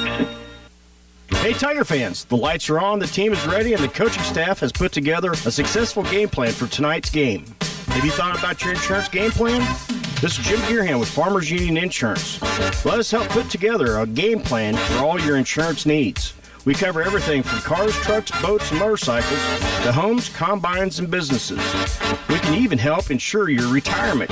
Stop by and see us at 426 Lincoln Avenue, downtown Clay Center, a proud supporter of Tiger Athletics. You want your documents to look clean, crisp, and professional, not murky and dull. To demonstrate, my assistant Roscoe is going to don this beautiful three-piece suit All right. and jump into this vat of muddy water. I knew there had to be a catch. At Central Office in Clay Center, we have the Lexmark MX310DN laser multifunction printer on sale for $449, as well as a great selection of other mono and color MFPs that will produce documents you can be proud of at prices you can afford. Right, Roscoe? Roscoe? He does know how to swim, doesn't he? Farmway Co-op challenges you, the community, to participate in a food pantry drive for your local food pantry. Donate a non-perishable item to any Farmway Co-op location during the month of October, and they'll donate to those in need. Join the Farmway employees, producers, and other community members in making the co-op connection this October by donating food pantry items to any Farmway Co-op location that helps your community. Visit farmwaycoop.com or call 785-738-2241 to learn more. The Green Team Cars halftime show. Rocky Downing along with our studio engineer, Bernie Fantello. We have the stat boy, Gary Carlson. We'll look at some of those numbers here in a moment. Chet Carlson, as always, with us on a Football Friday night. I have some scores first off to pass along. Concordia leads Goodland 28-0 at halftime. 28-0 Concordia leads at halftime. And also Abilene hooked up in a good one with Hayes. Remember, both the Cowboys and Indians lost their first game of the year last week. Right. Abilene was up 14-6, and that was into the first quarter. Now 21-21 with 4:29 to go in the first half. That's out in Hayes. So Abilene fighting for their playoff lives right now. I knew Abilene was going to Hayes tonight, and I thought, man, that's a tough draw. Abilene's playing good. Abilene has a good team. Oh, they do, and they're just in a brutal district. Now you look at Hayes. They lost to Buhler, the defending champion, last week, but Hayes was ranked above Buhler all season long. Buhler manhandled last Friday night. So Buhler's who Abilene has next week. Correct. Yeah. Person playing Buhler tonight. That won't be a good game. Oh, man, there's some terrific football going on there. And the Wakefield Bombers, we found out 28-12, they now lead out at Osborne. That, again, against state-ranked Osborne. That's a big-time district game. Wakefield wins that game. Osborne still has to play Hanover next week. Wakefield's still very much alive in the playoff picture. We see the Tigers heading back on the field. We're going to get a look at some of the first-half numbers for the Tigers. We'll do that right after we come back to the den. The team of home improvement professionals at Geisler Roofing and Home Improvement have been offering window installation services to the north central Kansas area for over 30 years. If you're looking to update the look of your home or you're looking for new energy-efficient windows, they can help. Their windows are available in a variety of options to match the exterior of your home. The pricing is very competitive, and they stand behind their work. Geisler Roofing and Home Improvement, See the options at geislerroofing.com. My farm is mine. The equipment that works the fields, mine. And with AFS Connect from Case IH, I get real-time updates from anywhere. And the data I get is mine. Mine to use, mine to control, mine to share how I see fit. And that's how it should be.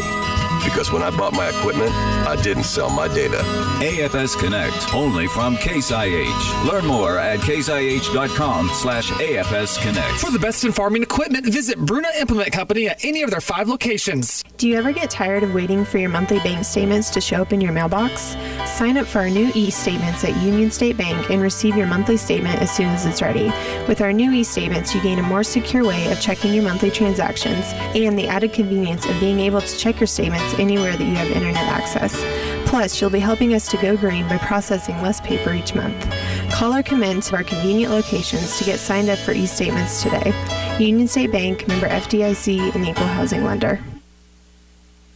Back in the den, it is the Green Team Cars halftime show. Colby has a lead here at the break, 14-6. But if you've been following tonight, the Tigers were down 14-0 and had a huge pass play that evened this thing up a whole lot more than it was. And it's not very even when you look at numbers, especially rushing the football. The Tigers, 13 carries, just 20 yards and a half on the ground. Colby, on the other hand, 26 rushes, 187 first-half rushing yards. Yeah, and most of those are in normal rushing down games. But there's one big one in there. There was a 66-yard run for that first touchdown. But you take 66 out of that, you're still looking at 120 yards just of pounding it out, about 6 yards at a carry, and that's what we've had. Now, the time of possession is more equal than the rushing yardage is. It's about 14 minutes for Colby and about 10 minutes for Clay Center in that first half of play. But they were a little bit more efficient with their 14 minutes than we were with our team.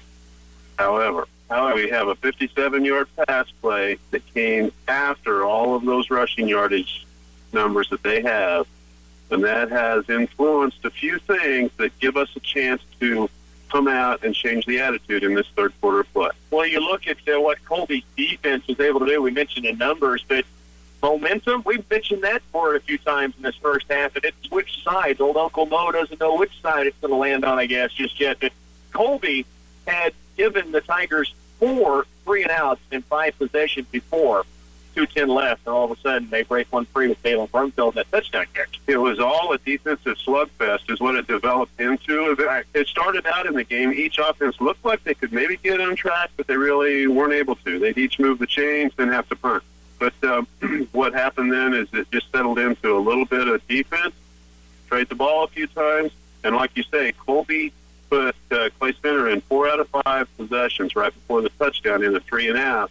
And so that was also, those last couple was when they started moving the ball better on their offensive side. And the bounce in the step of the Tigers was returned for Clay Center after getting down 14-0 on really a great pass from Cade Wallace. He had time for the first time in a while. He put it to the outside.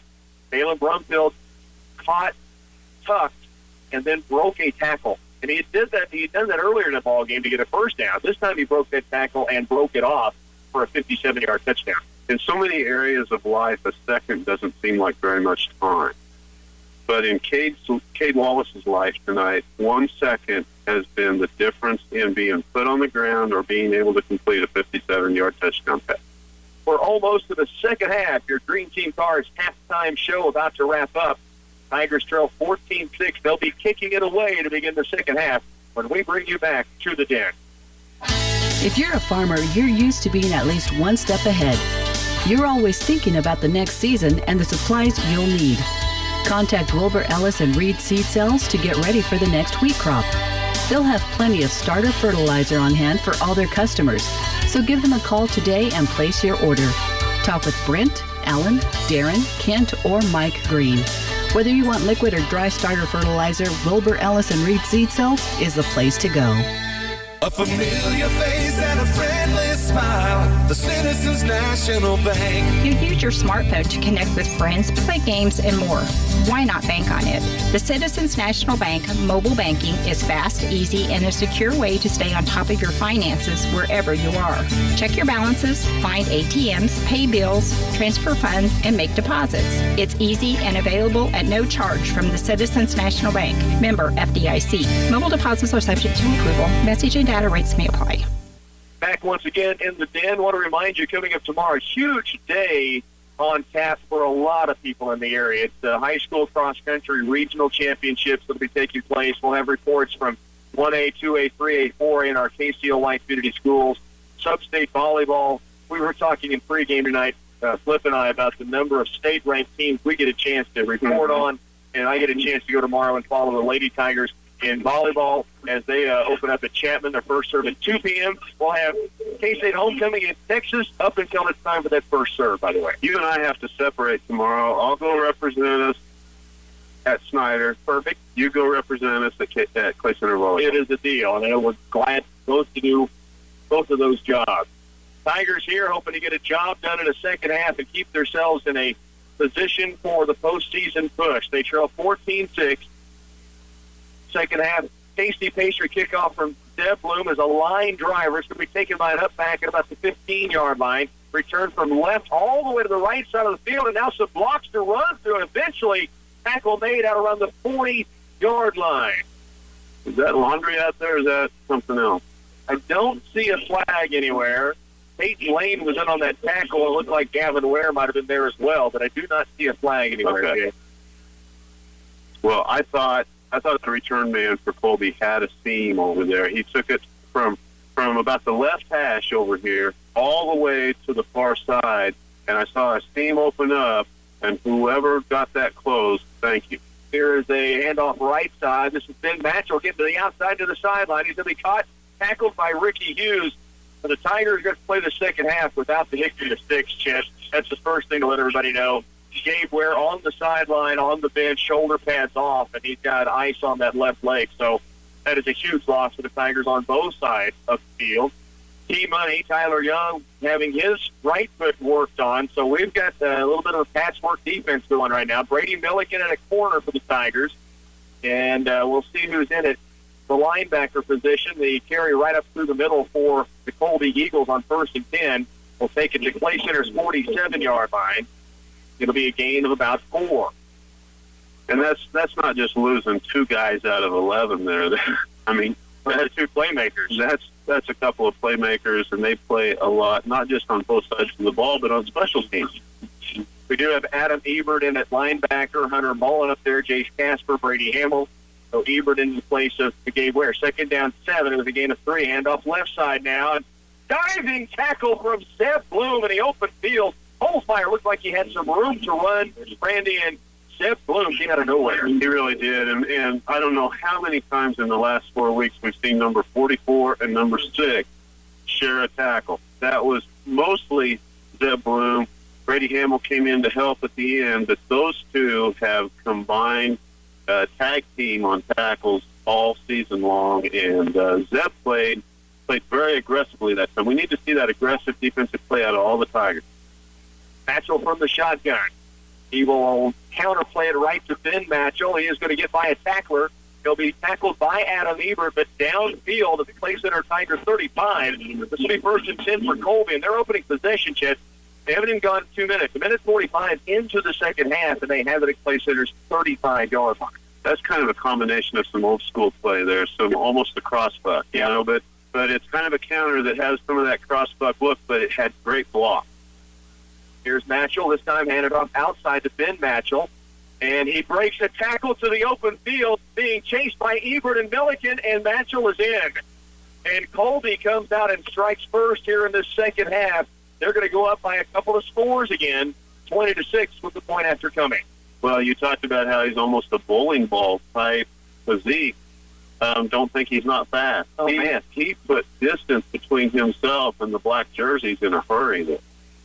So it'll be Colby with an opportunity for the extra point. They made both of theirs thus far. They lead it 20-6. A 35-yard touchdown run. There is the extra point up Long time to get the hold down, but it's up and through. And Colby now leads it 21-16. Just 2 minutes, 3 seconds into the third quarter, and the Eagles have a 21-16 lead. Tigers will get the football when we return to the Den. At Ray's Apple Market, the availability of products which are organic, natural, or gluten-free have increased so much that now, instead of having them each located separately in the store, they're now incorporated into their associated departments. This will make shopping easier, especially for those shoppers who are new to the product lines. For your convenience, just look for the tagged and labeled items as you shop throughout the store at Ray's Apple Market.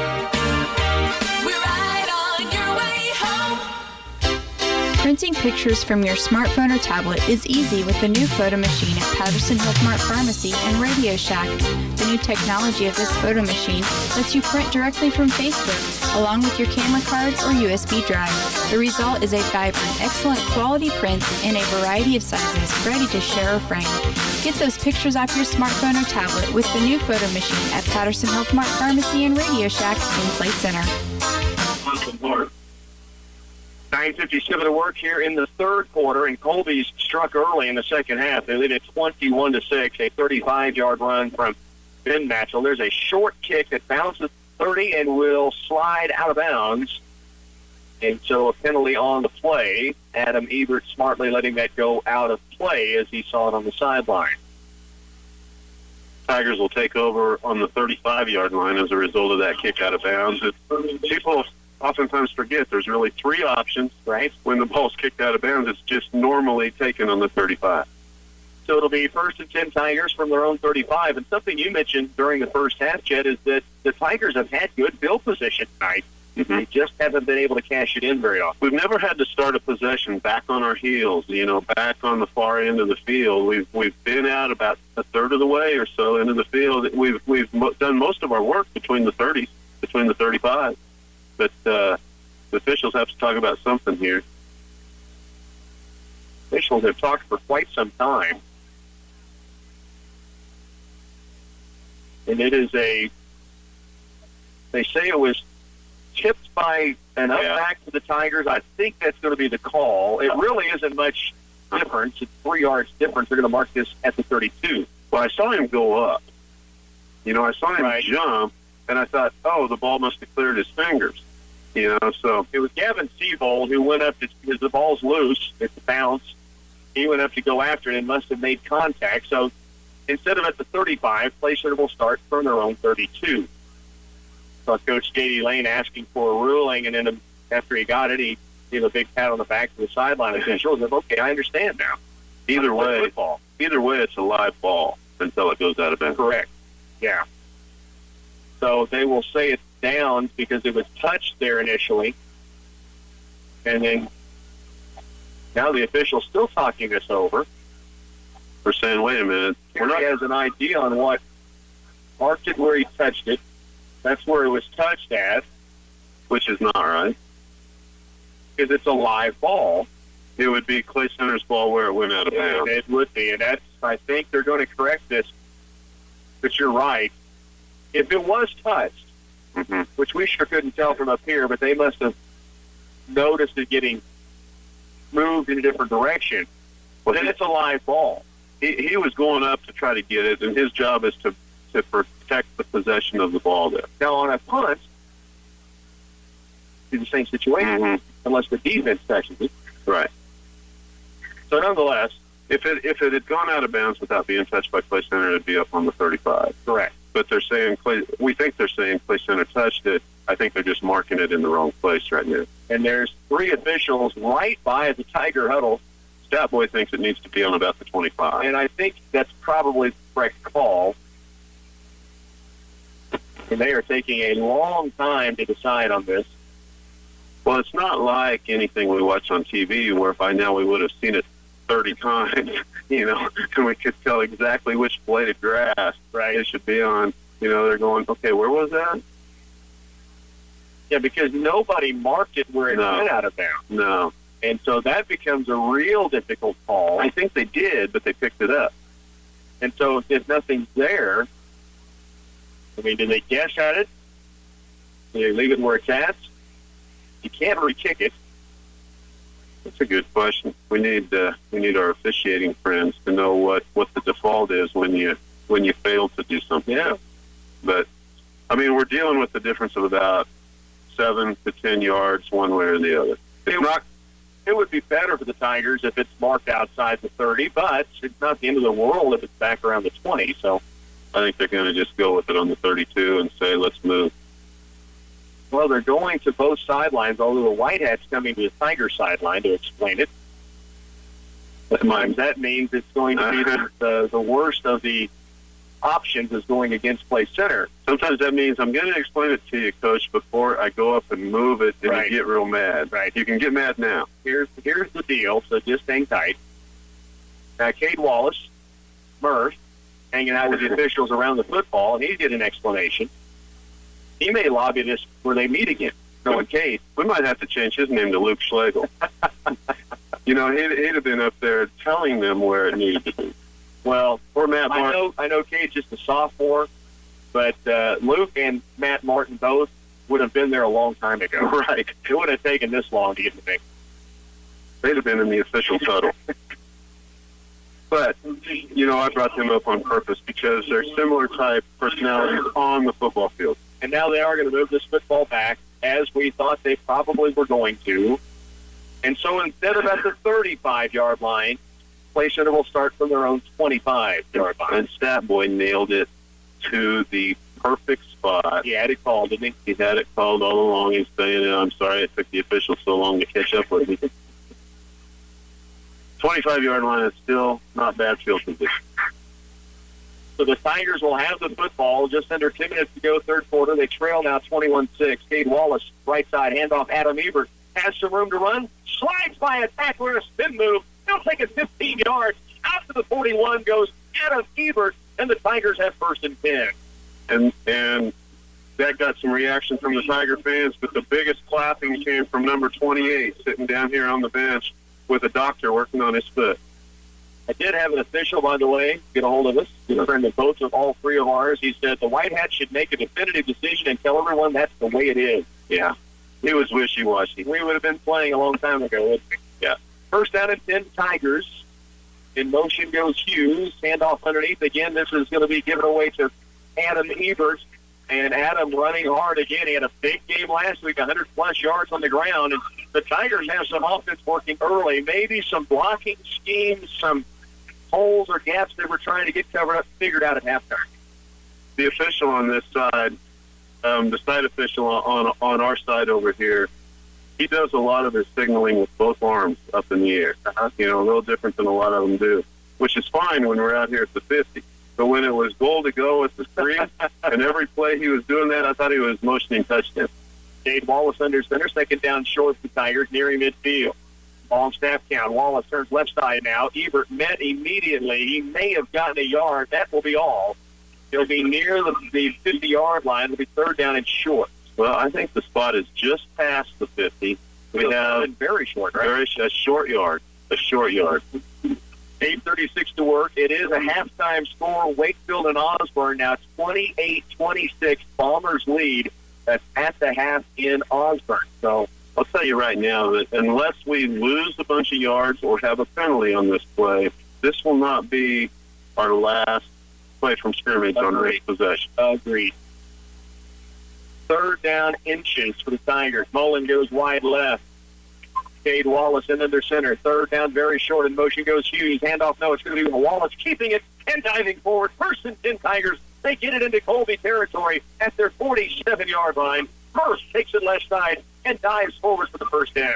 Seeing some good blocking going on out there for the Tigers right now. And it's good to get Caleb Carlson back. He had that. Yeah. He's been through concussion protocol for the last month, I believe. And, he's able to go offense at least tonight. Not defense, but it's making a difference. He's out there making blocks with his teammates on the line. Caleb and Jamal Charles may have been in the same classroom this last week, being cleared. Here's a handoff underneath. Ebert again, almost breaking free, still keeping his feet, drugged down to the 39-yard line. Great first down run by Ebert. And great job hanging onto that ball. I don't know how the tackler for Colby he somehow got his foot in that cradle of his elbow, in that arm, and that's how he tackled him. He tackled him with the crook of his elbow. Where down? So it was holding the ball, the same arm holding the ball. Second down 4. Tigers moving the football down by 15. Wallace in under center. Hughes in motion again. He'll move it left side. Fakes it. Now pitches out. Hughes to the outside. Has some room. The Hughes to the 30. To the 25-yard. Check this. The 20-yard line out of bounds. Ricky Hughes. They finally gained enough momentum through the middle to open up the outside. And Ricky Hughes turns the corner. And we opened it up that time, not by running the design quick sweep or the design pitch. We pulled the ball back out of the belly. And what have we got going here? So the official stopping play, and we have timeout. Okay, timeout. To Colby. They don't like what they're seeing. The Eagles with a timeout. 7:01 to work. We're in the third. Tigers down 21-6, but driving when we return to Play Center. Schramm Chrysler Dodge Jeep Ram is a proud supporter of Tiger Athletics. Whether you're looking for a tough Ram truck, a sporty Dodge Challenger, or an elegant Chrysler 300, Schramm Chrysler Dodge Jeep Ram has you covered. For 46 years, they've treated you like family because their family name is on the door. Right now, get 0% plus no payment for 90 days. The area's only 5-star certified dealership, Schramm Chrysler Dodge Jeep Ram in Manhattan. Go Tigers! 21-6 ball game. Tigers down by 15 here. And Ricky Hughes able to turn the corner on the option pitch left. So Play Center threatening. And it's kind of the old adage of, is that a phone ringing? Somebody better answer it. The Tigers trying to answer the call after Colby came out and scored early. Well, and Colby called that timeout because the Tigers have a spring in their step. They're moving the ball. Had a great run there with Ricky Hughes. And we had a couple of great runs right before that with Ebert, and so things are clicking a little bit for the Tigers here. And what I like seeing is that offensive line go charging up to the line of scrimmage, and they were ready to go there. Colby said, let's stop. Do you think they paid so much attention to the outside that after Ebert has a few runs and they give up the corner, was that time out to say, we still have to protect the outside and contain? Oh, absolutely right. Absolutely right. Now, that's okay with the Tigers because that means the middle can stay open. I said early in the game that middle's vulnerable. Here's a handoff once again. Ebert dives forward, picks up about 3 or 4, and correction 2 or 3 on the first down carry. Looks like maybe a gain of 2. I thought he had dove well inside the 20-yard line. They marked this as just a gain of 1. He must have had a knee hit where we didn't see it there because his body was much further on. I thought his mark would be further, but there had to be something there because it was almost no gain. Second down 9. Ebert 173 yards coming into this game, but 100-plus of those last week out in Goodland. Here's Wallace with Campbell in motion. And it's Wallace faking it, keeping it, and he slips as he tried to cut a field. He'll gain maybe a yard. Now 3rd down and long. Certainly 4-down territory, so they have 2 downs to get the 8 yards remaining here. But this is you said it when we went to break, Chad. You looked at me and said, this is a must drive. This is a critical drive, and unfortunate for Cade Wallace there to lose his footing because you depend on your instinct, you depend on your read, you depend on your cut, and you depend on those cleats. And he planted his foot, and it just went out from under him. Wallace with Ebert behind him. He will hand it off underneath. Ebert sprints forward, bangs off a tackle, gets inside the 15. He'll pick up 5 or 6, and now you're looking at 4th down. 3 or 4 left to go, and the Tigers will go for it. That was a good gain on 3rd down for the Tigers. It was something where we basically got stopped on 1st down, slipped and fell on 2nd down. We needed something to happen so it could be makeable on 4th down, and here we are with 4th and 3. Adam Ebert carrying the load with the football. Gabe Ware out of the football game. Shoulder pads off. He will not return tonight with a left leg injury. 4th down and 3. Handoff left. No Wallace. Pitches out right side. Hughes to the 10. And falls forward inside the 10-yard line. Inside the 5 goes the Fuse. It's 1st and goal, Tigers. And they're waving the chains down. You're right. It is 1st and goal. I was worried about the spot where that official put his foot, but they waved him on down. Tigers have a new set of downs. That's a 5-yard line. Just stop the stick. A huge 4th down conversion for the Tigers. 1st down and goal. 5:02 to work here in the 3rd quarter. The Tigers down 21-6. With the football and knocking on the door. Wallace underneath. Ebert to the 5, maybe to the 4-yard line. We'll see where the mark is at. It'll be 2nd down and goal. This is where I said that interior and that middle part of the field I felt was vulnerable all game long. It's a little tougher when you get down to the 5-yard line and on in. Second down. In fact, you could see it on the 4th and short. They're trying to drive it forward. They ran the option to perfection. Hughes was able to get it from Wallace to get outside. Second down goal. Hughes in motion. And Wallace this time pitches left. He's got a blocker out in front of the table. He cuts off the block. Near the goal line. Diving forward. Did he get there? Touchdown Tigers. Ricky Hughes finds the end zone off the block from Brady Hamill out in open space. Brady Hamill was a great block. Ricky Hughes with a patient run. And a terrific read. Exactly. As fast as he is, he read his block and got in the end zone. Touchdown Tigers. They're right back within one score. 21-16 the score. The Tigers appear to be, for 21-12, I should say, and will appear to go for 2 here to try to get back within 7. They'll send Milliken wide to the left side. Brumfield is tight right side. Ebert behind Cade Wallace. Hughes in motion. They'll take the pitch. Looking back right side. Has a receiver back to the end zone and underthrown. He had Brumfield in the back of the end zone open and just underthrew a wide open receiver. But the Tigers, again, marching back. Huge drive to answer. Down by 9 now. 4:15 to work third quarter. You're listening to Tiger Football on KCLY. Imagine having someone help you pick the best corn hybrids for every field on your farm. Thanks to a new Oldie soil-specific seed online service, your Oldie representative can combine your data with his data to offer a field-by-field prescription. Customize every acre with the highest potential hybrid based on soil types, trait package needs, disease threats, and agronomic preferences. Valuable data can also be shared with trusted suppliers. Contact Oldie Seed today at 877-692-4555. Rake in the savings and leave fewer worries behind with Twin Valley's ultra high-speed internet. Sign up for phone, digital TV, high-speed internet, and receive your first 3 months of internet free. This offer is only available for a limited time. Twin Valley services outperform the competition, and it's easy to switch over. Call our office and speak with a customer service rep to find out how you can get Twin Valley for all your communication and entertainment needs. 800-515-3311. One company, one call, your call. Twin Valley West.net. Well, the Tigers get a 5-yard touchdown run from Ricky Hughes, which caps off a 5-minute, 42-second possession. Here's a kick downfield, bobbled. Now retrieved back around the 10. He circles back near the 5-yard line, return out to the right side, and he bashes heads and breaks a tackle.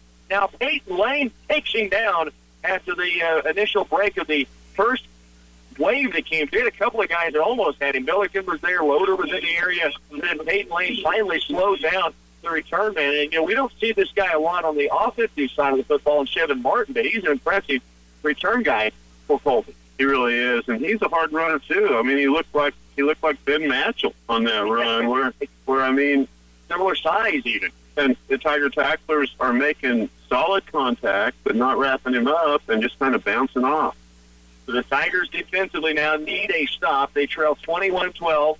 4 minutes to go, third quarter. Handoff left side, hit in the backfield, and now the tackle's made. Chase Casper slowed him down. He tripped up the ankles, and then Holzfire fell forward, or Pieper fell forward. The Tigers able to cap it off. 3:47 left. It's no gain on the play. Second down and 10. 21-12. Tigers down by 9, trying to battle back. They trailed by 15 after Colby scored an early third quarter touchdown. And now it's a handoff right side. This has been Matchell and find a couple of blockers trying to go outside. The Tigers do a nice job here to stuff this up. He will get positive yardage out across the 30-yard line, bring him third down at about 4. But he was edging toward the sideline where he gets really dangerous. And Hunter Mullen and Brian Lago and company did a good job to keep it congested over there. We're seeing a different Tiger defense here in the middle of the third quarter than we saw in the middle of the second quarter. We were down on ourselves a lot more then. We're playing with intensity now. Matchell's going to run it left side option. Now he does pitch it back. The ball's on the ground. The Tigers have a chance. Brady Hamill may have picked it up. The hammerhead on defense, Chet, this year has recovered 5 fumbles. Now make it 6 for number 6. As the ball pops loose on the option, the Tigers have a short field. I was going to go to that stat, too. I saw that this week when you sent that to me, and I thought, is that right? I was at every game. Brady Hamill with another fumble recovery. A nose for the football. For the hammerhead, what do you think? That's the first time we've seen the actual option pitch going left. And he had a little bit of traffic to deal with. He was in the grass when he did it. The ball on the floor, Hamill picks it up. Here's Cade Wallace. Fakes it. He pitches with under duress and gets it to Hughes. He'll get it near the 25, still trying to dig forward. He'll pick up 3, maybe 4 yards. Cade Wallace was in the grass at that time when he made the pitch. Cade's been making some of those pitches, and sometimes you can live and you can die with those pitches, but once you have your offense clicking, that's part of your offense. 2.5 to work third quarter. Tigers with the big turnover. That's the first Eagle turnover of the game. Play Center had 1 interception in the first half. Second down 6, a 4-yard gain on the first down carry from Ricky Hughes. Here's Wallace. Left side, handoff, snowed under is Adam Ebert. I mean, he was doubled up immediately. He was folded. Yeah, he was. Going to get maybe a yard gain on the play. Third down now and about 5 still to go. Back on the fumble, that was caused by the Tigers. I mean, it was partly to the viewer, it might look partly like a bad decision on behalf of Colby, but it was all caused by the Tiger defense on the pitch man, on the quarterback, and everything. But when that ball got loose, all I saw was black jerseys. I didn't know who was going to get it, but I knew we'd get it.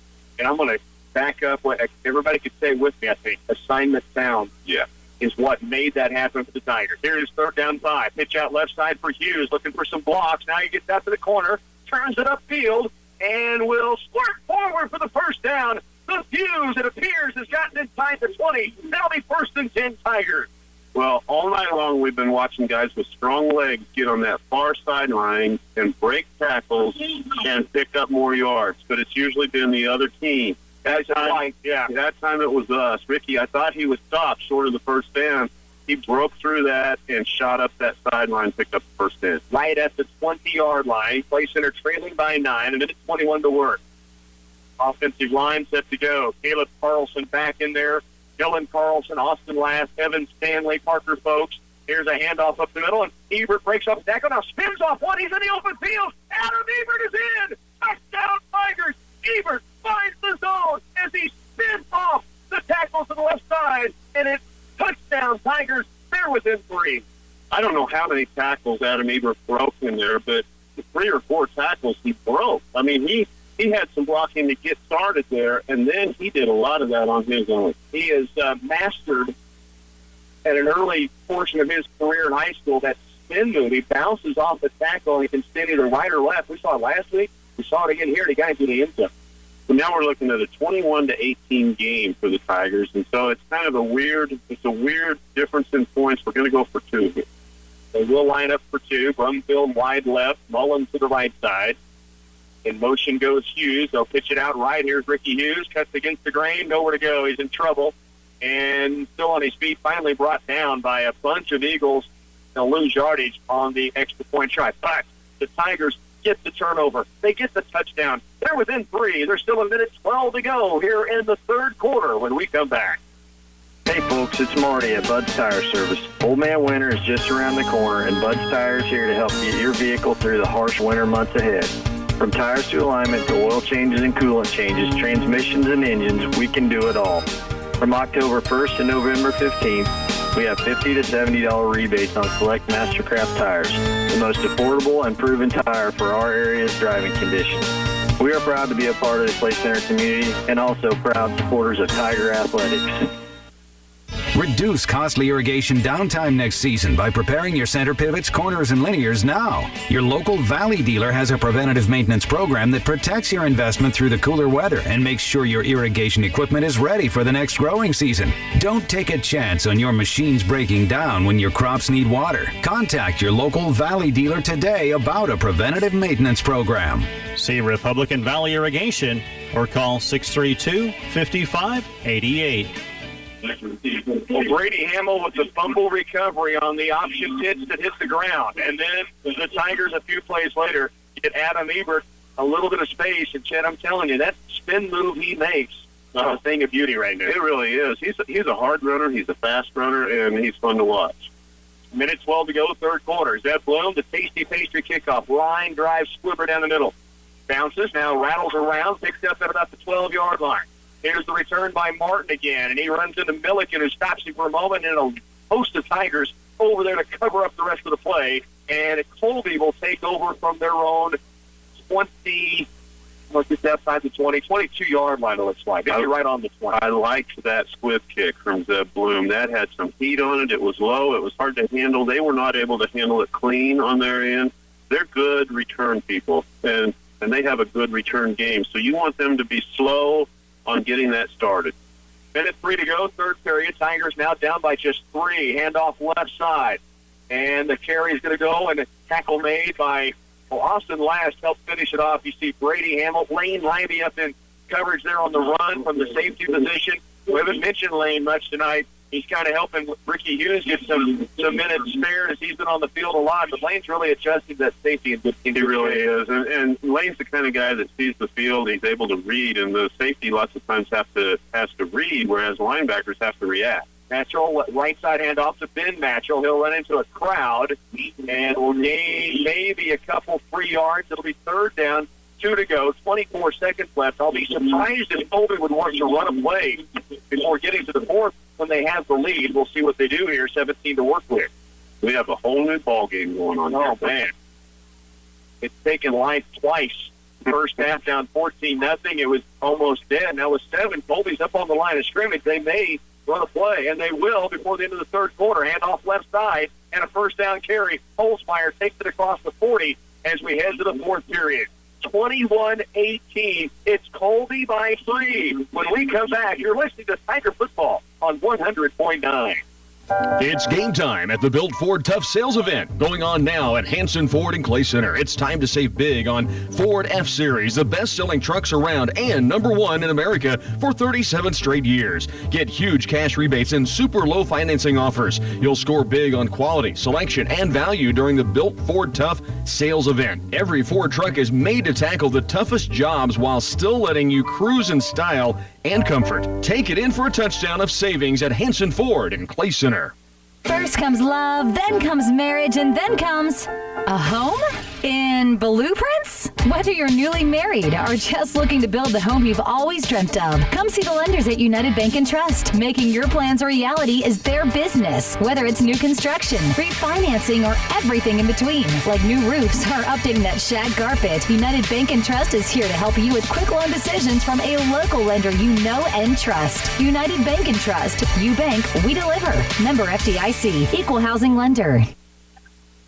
Headed to the final 12 minutes here in the Tigers' Den. Clay Center has been knocked down a couple of times, but they keep coming back.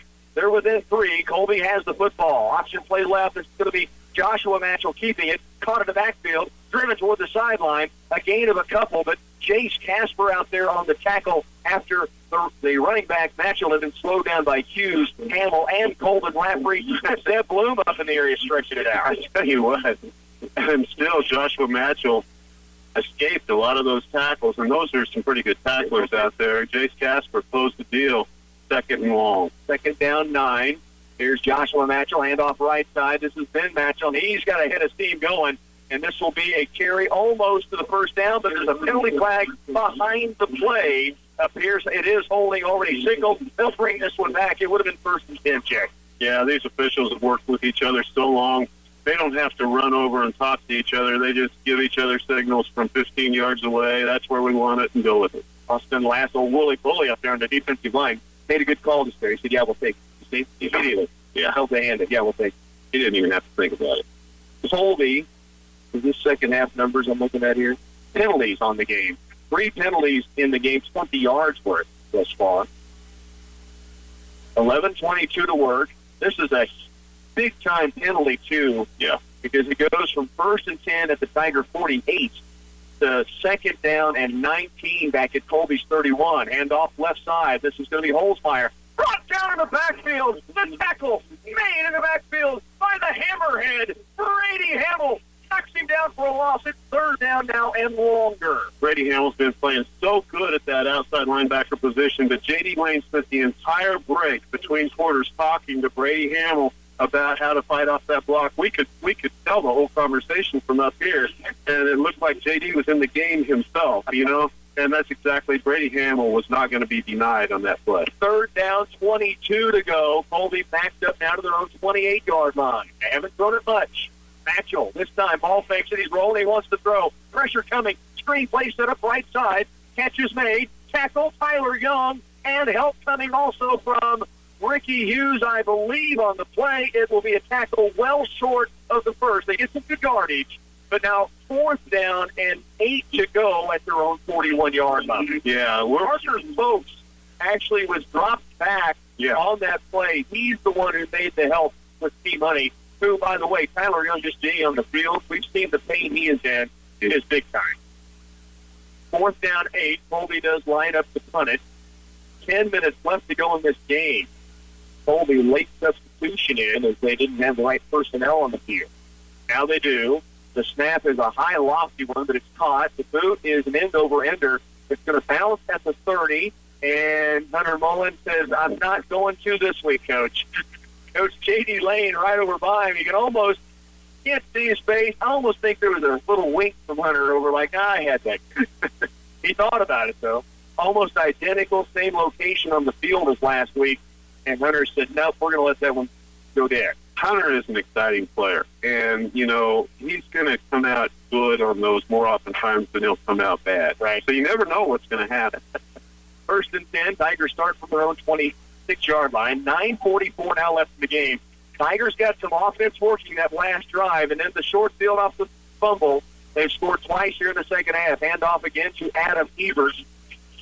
It's almost like, I don't know if they still use the joystick and gamers on, you know. And you're asking the wrong I know I'm asking the wrong guy. That's back in the day. He moves that joystick and make him spin. Yeah. That's what Adam Evers looks like when he gets hit anywhere. That's in the middle of the line, and he's doing that, getting extra yards. Yeah, the only way you're going to stop him from short yardage is to get him below the knees, and that's what happened that time. 2nd down, 8. Cade Wallace almost got him offside. He will turn right, hand off. Evers keeps it, bounces off a tackle. Falls out near the 30-yard line, gains a couple more. It'll be 3rd down, still about 6 or 7 to go.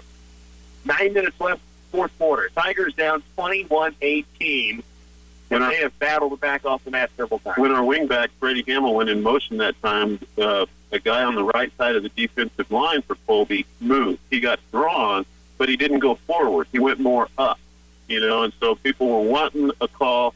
He didn't really encroach. Right. And so there was no flag on the play. You know, last week you mentioned they don't see that a lot, evidently, in that area because Goodwin was pulled off twice from the coach. 3rd down, 6 yards to go. Wallace moving right, one option. He'll keep it, tuck it, spins off a tackle. He's across the 35. Oh, so close to a 1st down. He's within a yard, maybe inside a yard. But it'll be 4th down and short for the Tigers with 8:14 still to go in this game. Tigers rushing up to the line of scrimmage as if they might go. Now, we've seen them try to draw them off sides, and if they don't, they would go for it. Let's see what happens here. Wallace goes immediately, dives forward. The official's coming in the market. It appears from here he may just have enough. The officials say 1st down without measuring. Murph gets it done, and the Tigers have a 1st and 10. Well, last game and the game before, we made a habit of going hard count. If we don't draw them off, we still go. Right. That time he went fast. Do you think game film isn't watching and maybe the Tigers thinking, I know what they're thinking. We'll just go get them. And they did. Big play from your own 36-yard line. You go for it on 4th and under a yard, and you get it done. 1st and 10 Tigers, now at their own 37. A lot of time left for the ball game. Hughes goes in motion. Handoff underneath. The Wall's going to keep it. Pitch it out left. Here's Hughes at the sideline. Gets a break or gets a block. Gets across the 40-yard line. Knocks backwards as he's making it across the 40. He'll pick up 4, maybe 5 yards, and it'll be 2nd down. 7.5 to go here in this 4th period. Tigers down by 3, but with the football. And I like the pace, and we need a little sense of urgency for the Tigers here. I think they're going to – we even have an official's time. Oh, an official's time out for equipment for Colby. You see Cade Wallace signaling to the sideline. I think he thought there was an equipment problem. I thought maybe he knew that Colby had an equipment problem. He was signaling to the sideline that there was an equipment issue. It's Colby that has the issue. They've got the shoulder pad strapped back in there. Second down, 6 yards to go with a gain of 4 by Hughes on the first down carry. Here's Wallace under center. He'll turn, spin it right, pitches out to Adam Ebert. He'll cut through the middle, near the first down as he shoots like a missile to the right side of that line. It'll be interesting to see the spot here. It's very close, very, very close. He might be half a foot shy. They might measure this. It's close enough from here that you wouldn't know. The officials have not. Now they're going to call it short. But third down and inches. 6:48 left in this game. Tigers with the football and marching. Third down short. They're on their own 47-yard line. Tight formation. Cade Wallace in under center. Quarterback keep. He dives forward. That's first and 10 again. First down and 10 Tigers. They're almost to the midfield stripe. 6:32 left here in this fourth quarter. The Tigers, as I've put it before, they've been on the mat twice. Yeah. And looked like the 10 count was up to 7 or 8, and they battled back. Tigers got themselves back in this game twice, and they've got the crowd back in this game now. Great point. Hughes in motion, right to left. Handoff, no, it's on the ground. Wallace has to dive on top of it. They keep possession. He was the option left to Ricky Hughes. The ball came loose, but he got right on top. They'll lose yardage and it down, but they don't. Just lose the football. That's a good point right there. The play center will have it. Second down, 14 to go. The loss of 4 on the play. Cade trying to make a late pitch there. He's been successful with that tonight, and it's usually to Ricky instead of Brady on that late pitch. And Ricky was out there wanting it.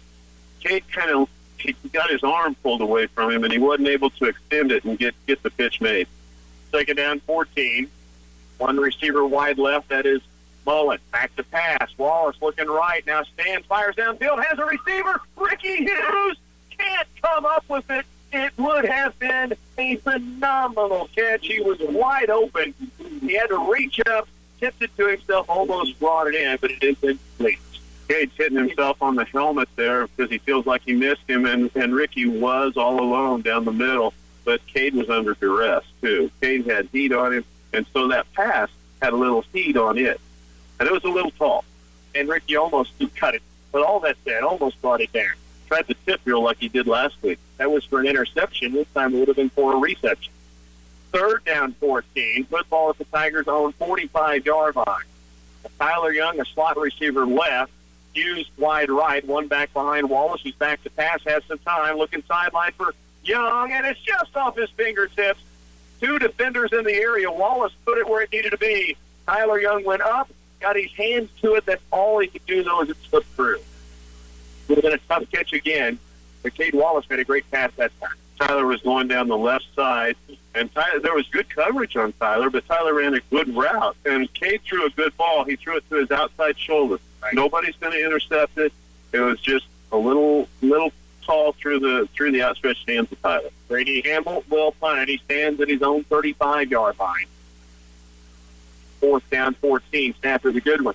The kick is another good one. Wobbly kick to the bounce at the 20 and goes sideways, and now back up a little bit. Colby Lasprey will down it. He and Brady Milliken down on the play. So Colby will have it. 5:19 left in this game. Tigers have their full allotment of timeouts.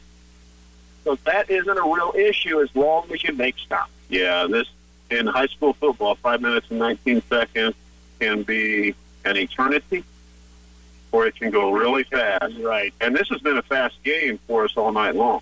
Colby with the football. They start from their own 25-yard line. Batchel will direct traffic with the receiver.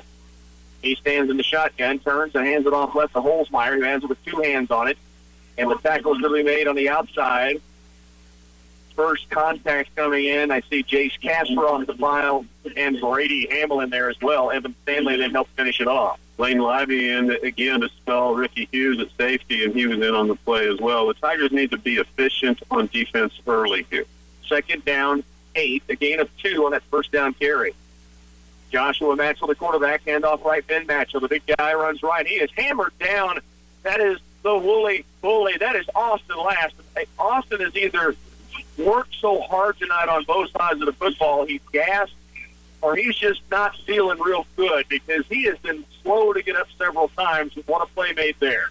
Well, and I don't know the case there either, but he's also going against big guys on both sides all night long. Exactly. 3rd down 4. Big chance for the Tiger defense with 4:20 to go and down by 3.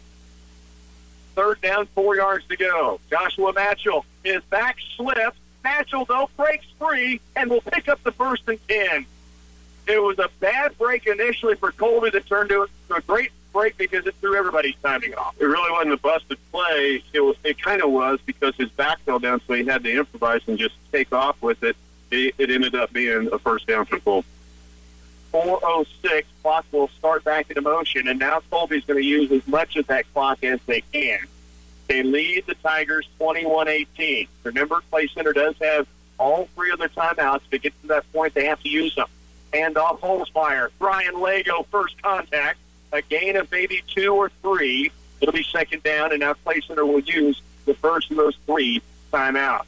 3:47 to work. I know that Green Team Cars, our halftime sponsor, would want to know this, Chet, that Alex Gordo doubled in Alcides Escobar earlier. It's now 2-0 Royals at last check. So Gordo getting it done. And Bill Rice, ask you another thing you could stop him for. Ask him about his professional baseball career. Oh, I'll do that. You know what I think we have going on tonight? I think we have a lot of people watching the Royals and listening to the Tigers. I imagine so. And good for you. Yeah, for doing so. Green Team Cars are halftime sponsors. By the way, the Abilene Hayes ball game is now 27-27. So that ball game has become a real barn burner.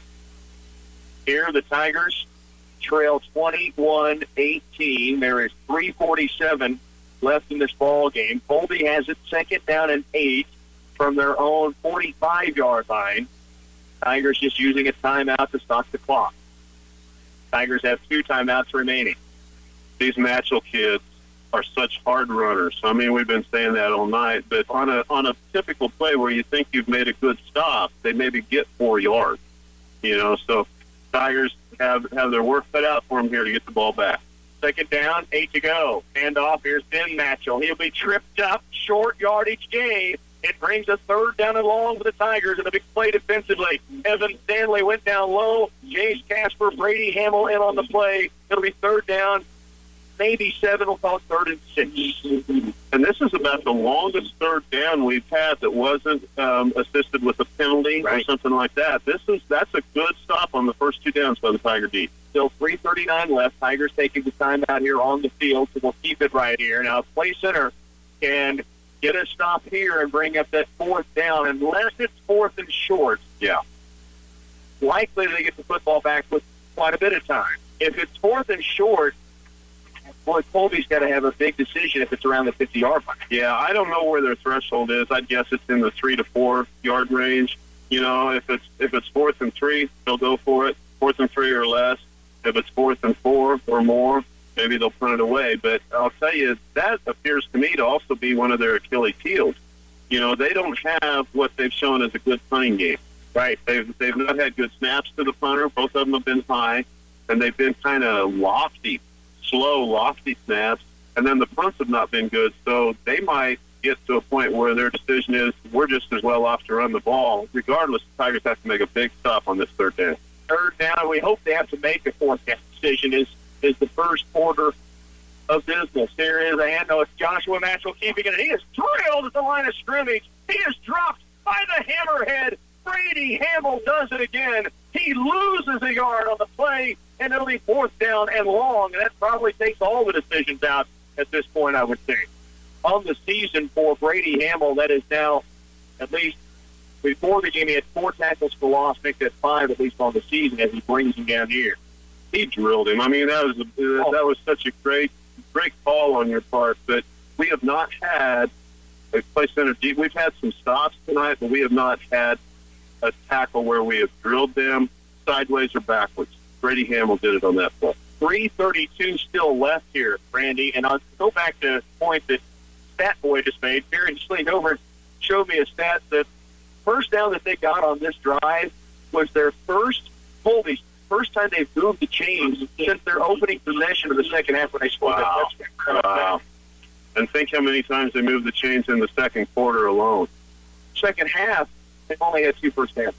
That could be the stat of the game. Could be. 4th down and long. Or if the Tigers have as you mentioned, a punt rush they want to put on, this is an opportunity. As you said, the snaps have not been sharp. Got to keep them honest.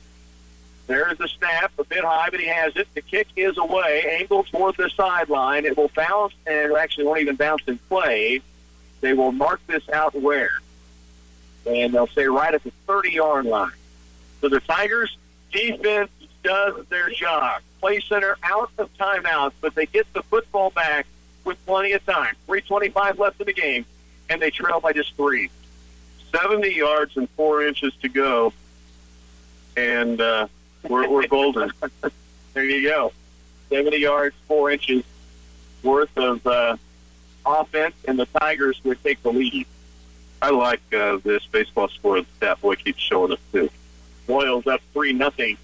We're told now. So doing work there in San Fran. Here the Tigers trying to do work against the Colby Eagles. A little confusion on what they want set up. Cade Wallace turns and has Ricky Hughes and Brady Hamill switch sides on the wingback. They'll pitch it right. They're going to run a reverse. This is Tyler Young coming to the outside. He's got some room. He's out to the 30, 40, 45. In the midfield stripe. It's drug out of bounds.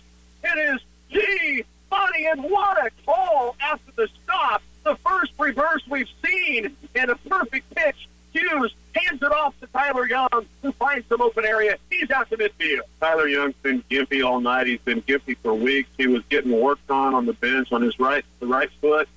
He wasn't in a good spot in that backfield when he took that double handoff, but he made it happen by himself with his legs, although he had great block. Yeah, that was set up perfectly. The Tigers get some big yards out of it. It is 1st and 10. Play center now to midfield stripe. Back to passes Wallace. Cade rolls right, a lot of pressure. He's going to be hammered in the backfield. He is brought down in the backfield. That tackle made Brady Slinger, I think, gets the sack, and he shot through, and Cade Wallace had no chance. So it's a loss of about 7, just under 3 minutes to go in this ball game. Wallace looks to pass, fires out, has a receiver. That's Hunter Mullen. Slips as he tries to cut back inside. He catches at the 50-yard line, and they'll get the yardage loss on the sack back. Now 3rd down and 10. 2:40 left to go in the ball game. Tigers rushing up to the line of scrimmage. Wallace has 3 receivers tripped to the right. Back to pass again. Cade rolling right.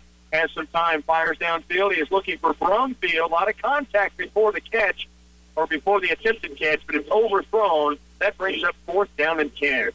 And Cade got hit pretty good on that play after he let go with that pass. He got folded. Brumfield, I said some contact. It was just that the defender was right in the path where Brumfield was wanting to go. And so the Tigers now face the 4th down and 10 yards. 2:28 left in the ball game. Tigers out of timeout. They need to move the chains. They have Tyler Young now to wingback left. 3 receivers staggered off to the right. Wallace again back to pass. Quick drop. He wants Young. They'll throw it up for him on the sideline. Money brings it in at the 23-yard line. That's it. Oh, there's a penalty flag back near the line of scrimmage before we get too far down the field. Let's see what the call is. There's a penalty flag right at the line of scrimmage. That's simply a throw the ball up and let your man go get it. And Tyler Young did just that on the sideline. Now the officials talking things over. It was a perfectly thrown ball. Oh, absolutely where you want it. The only guy that could go get it was Tyler Young, and he went and got it. He did a great job of going and getting that ball. Now the officials have a ball spotted with a hat on the sideline, a flag down near the line of scrimmage.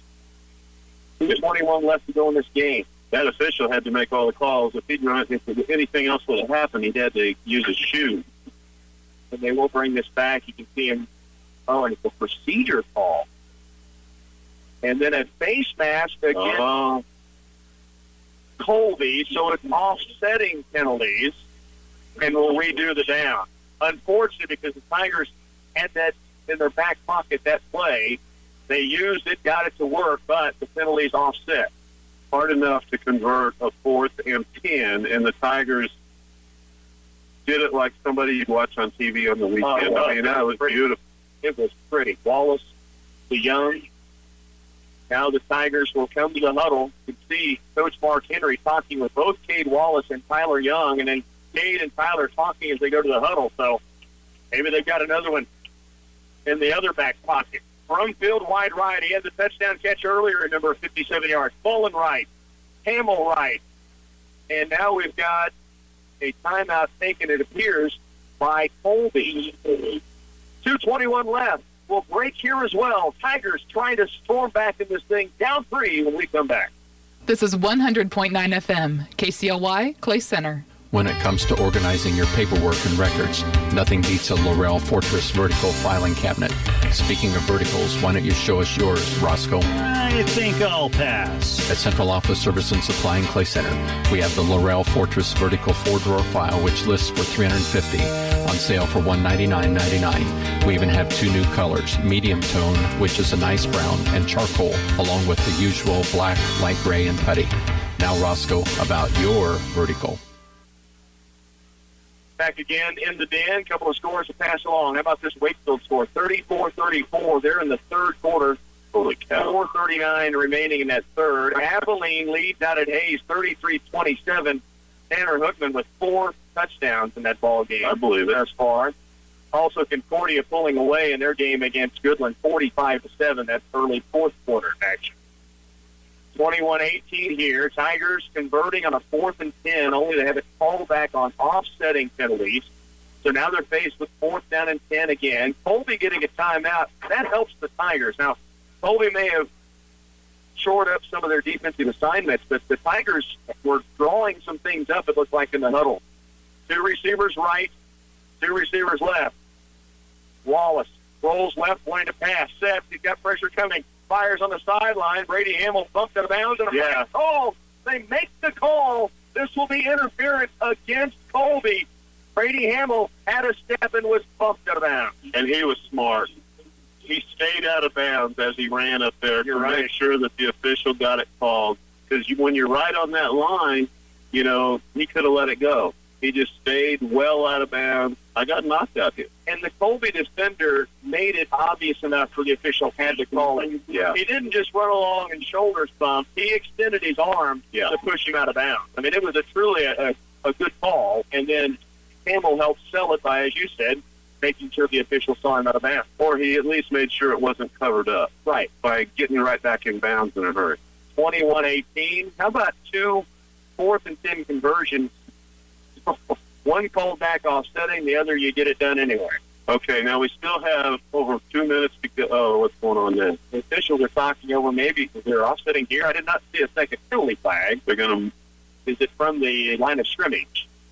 It is pass interference against Colby. That's the only penalty. It's an automatic first down, but it's a spot, or it's not a spot foul. It's marked off from the line of scrimmage. From the line of scrimmage. And it marks to the Colby 35-yard line. 2:15 left. Now the Tigers have a fresh set of downs. Still no timeouts, but a lot of time to work with at the Colby 35. All right. It's a new game. Now you get back to not having to pull things right out of another hip pocket to make the play downfield. They do split Ricky Hughes wide left. D-Money is slotted right. And then Hunter Mullen off to the far right side. Cade Wallace, handoff underneath. This is going to be Hebert. He's wrapped up immediately. No gain there. Had to keep the defense honest.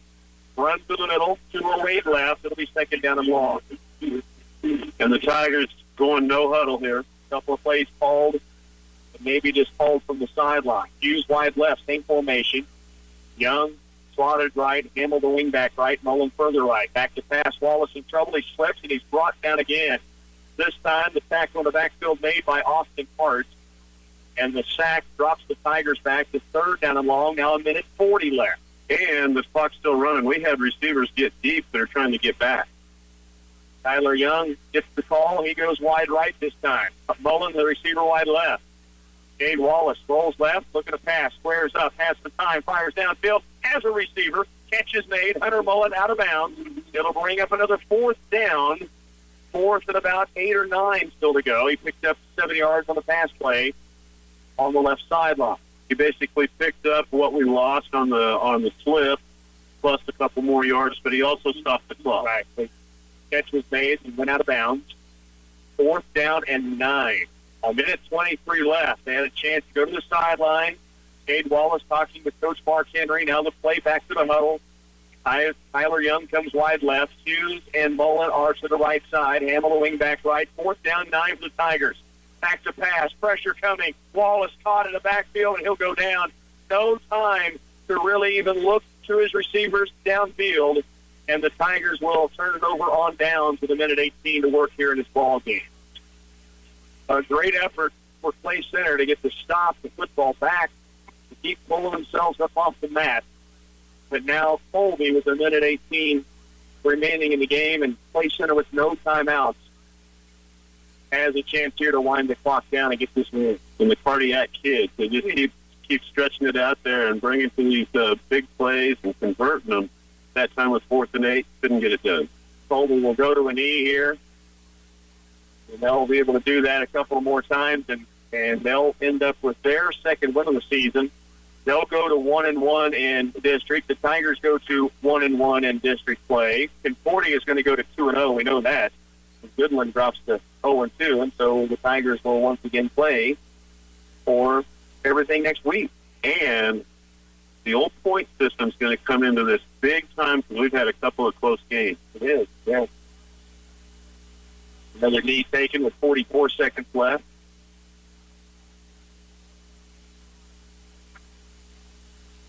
And they'll have one more snap of the football, and Colby's going to get out of here with the win. Now, Tigers are by no means out of the playoff picture. No. And they host Concordia next week. But that becomes as big, if not bigger, a game that it already was going to be. Yeah. But they'd won this game. Final snap of the game, Colby takes the knee, and they'll get out of here with the win. 21-18 is your final. Tigers take the loss here at home to the Colby Eagles. That'll drop them to 3-5 on the season. 1-1 in district play. Stay with us. We'll be back with more in just a moment. At Central Valley Ag, we're growing agriculture together. With multiple locations across Nebraska and Kansas, CVA is uniquely positioned to offer producers access to export, processing, and feeder markets for grain. Central Valley Ag is committed to adding value to producers' grain bids by serving as their connection to end users. CVA is also dedicated to providing innovative solutions in the development of a long-term strategy to help each grower achieve consistent profitability. Stop by Central Valley Ag today. Learn more about how we're growing agriculture together. As a parent, you want the best for your kids. When it comes to their good health, count on the helpful staff at Patterson's Health Mart Pharmacy to be there with trusted advice, needed prescription drugs, and a wide selection of vitamins and supplements. Right now, Patterson's Health Mart is offering free children's vitamins for kids ages 4 to 10. Putting the care into healthcare is Patterson's Health Mart Pharmacy in downtown Clay Center. Stop in today to find out more about free vitamins for kids. Bruna Implement Company knows Case IH innovations do more than solve everyday problems. They maximize output while saving your operation money. That's why they continue to offer proven, efficient, and reliable solutions. Be ready with Case IH innovations like the axial flow rotor, quad track technology, advanced farming systems, and an SCR-only emissions solution. Because it's not an innovation until it changes your bottom line. For the best in farming equipment, visit Bruna Implement Company at any of their 5 locations.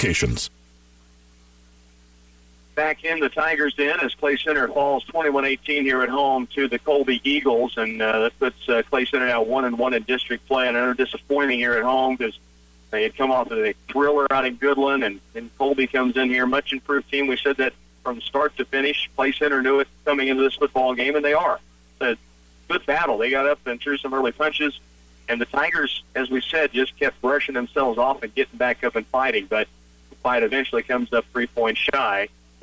They could have stayed down, and for at one point I wondered, but they got themselves back in it, and they got themselves back in it strong. We've got a few awards we want to make sure and hand out here, Ched. Let's start with our stats of the game because there were some interesting numbers really up and down this 4 quarters of football, but the Pizza Hut stat of the game is pretty interesting. It really is. Colby dominated the first half of play, but really because of the second quarter. in that first half of play. They just dominated us statistically. They dominated the time of possession. They dominated big-time rushing yards and everything else. They had 187 yards rushing.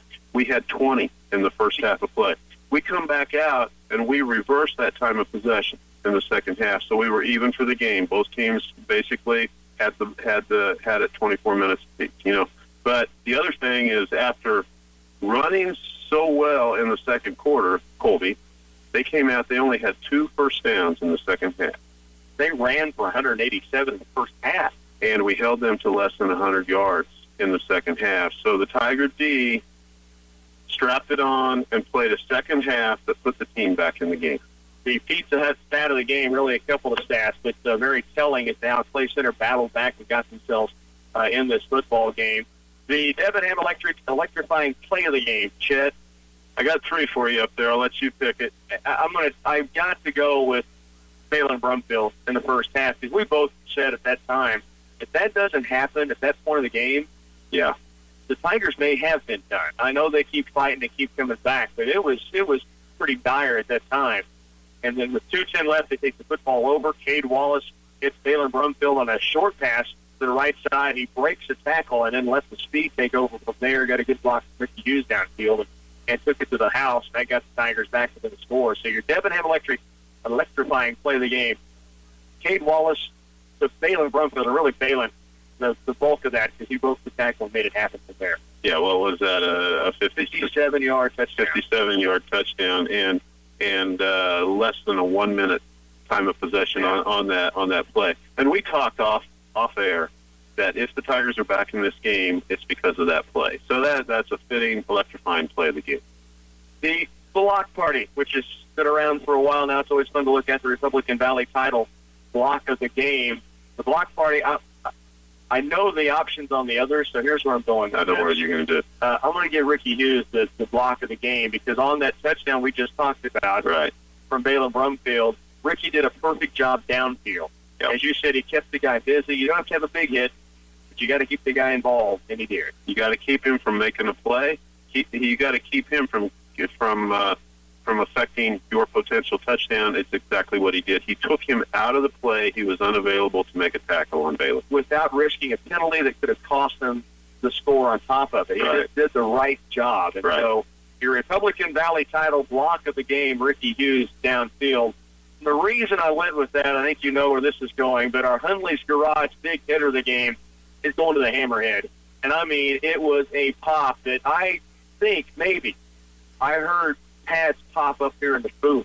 He hit so hard on a run to the outside. And you could see the ball carrier just, leveled when he hit him.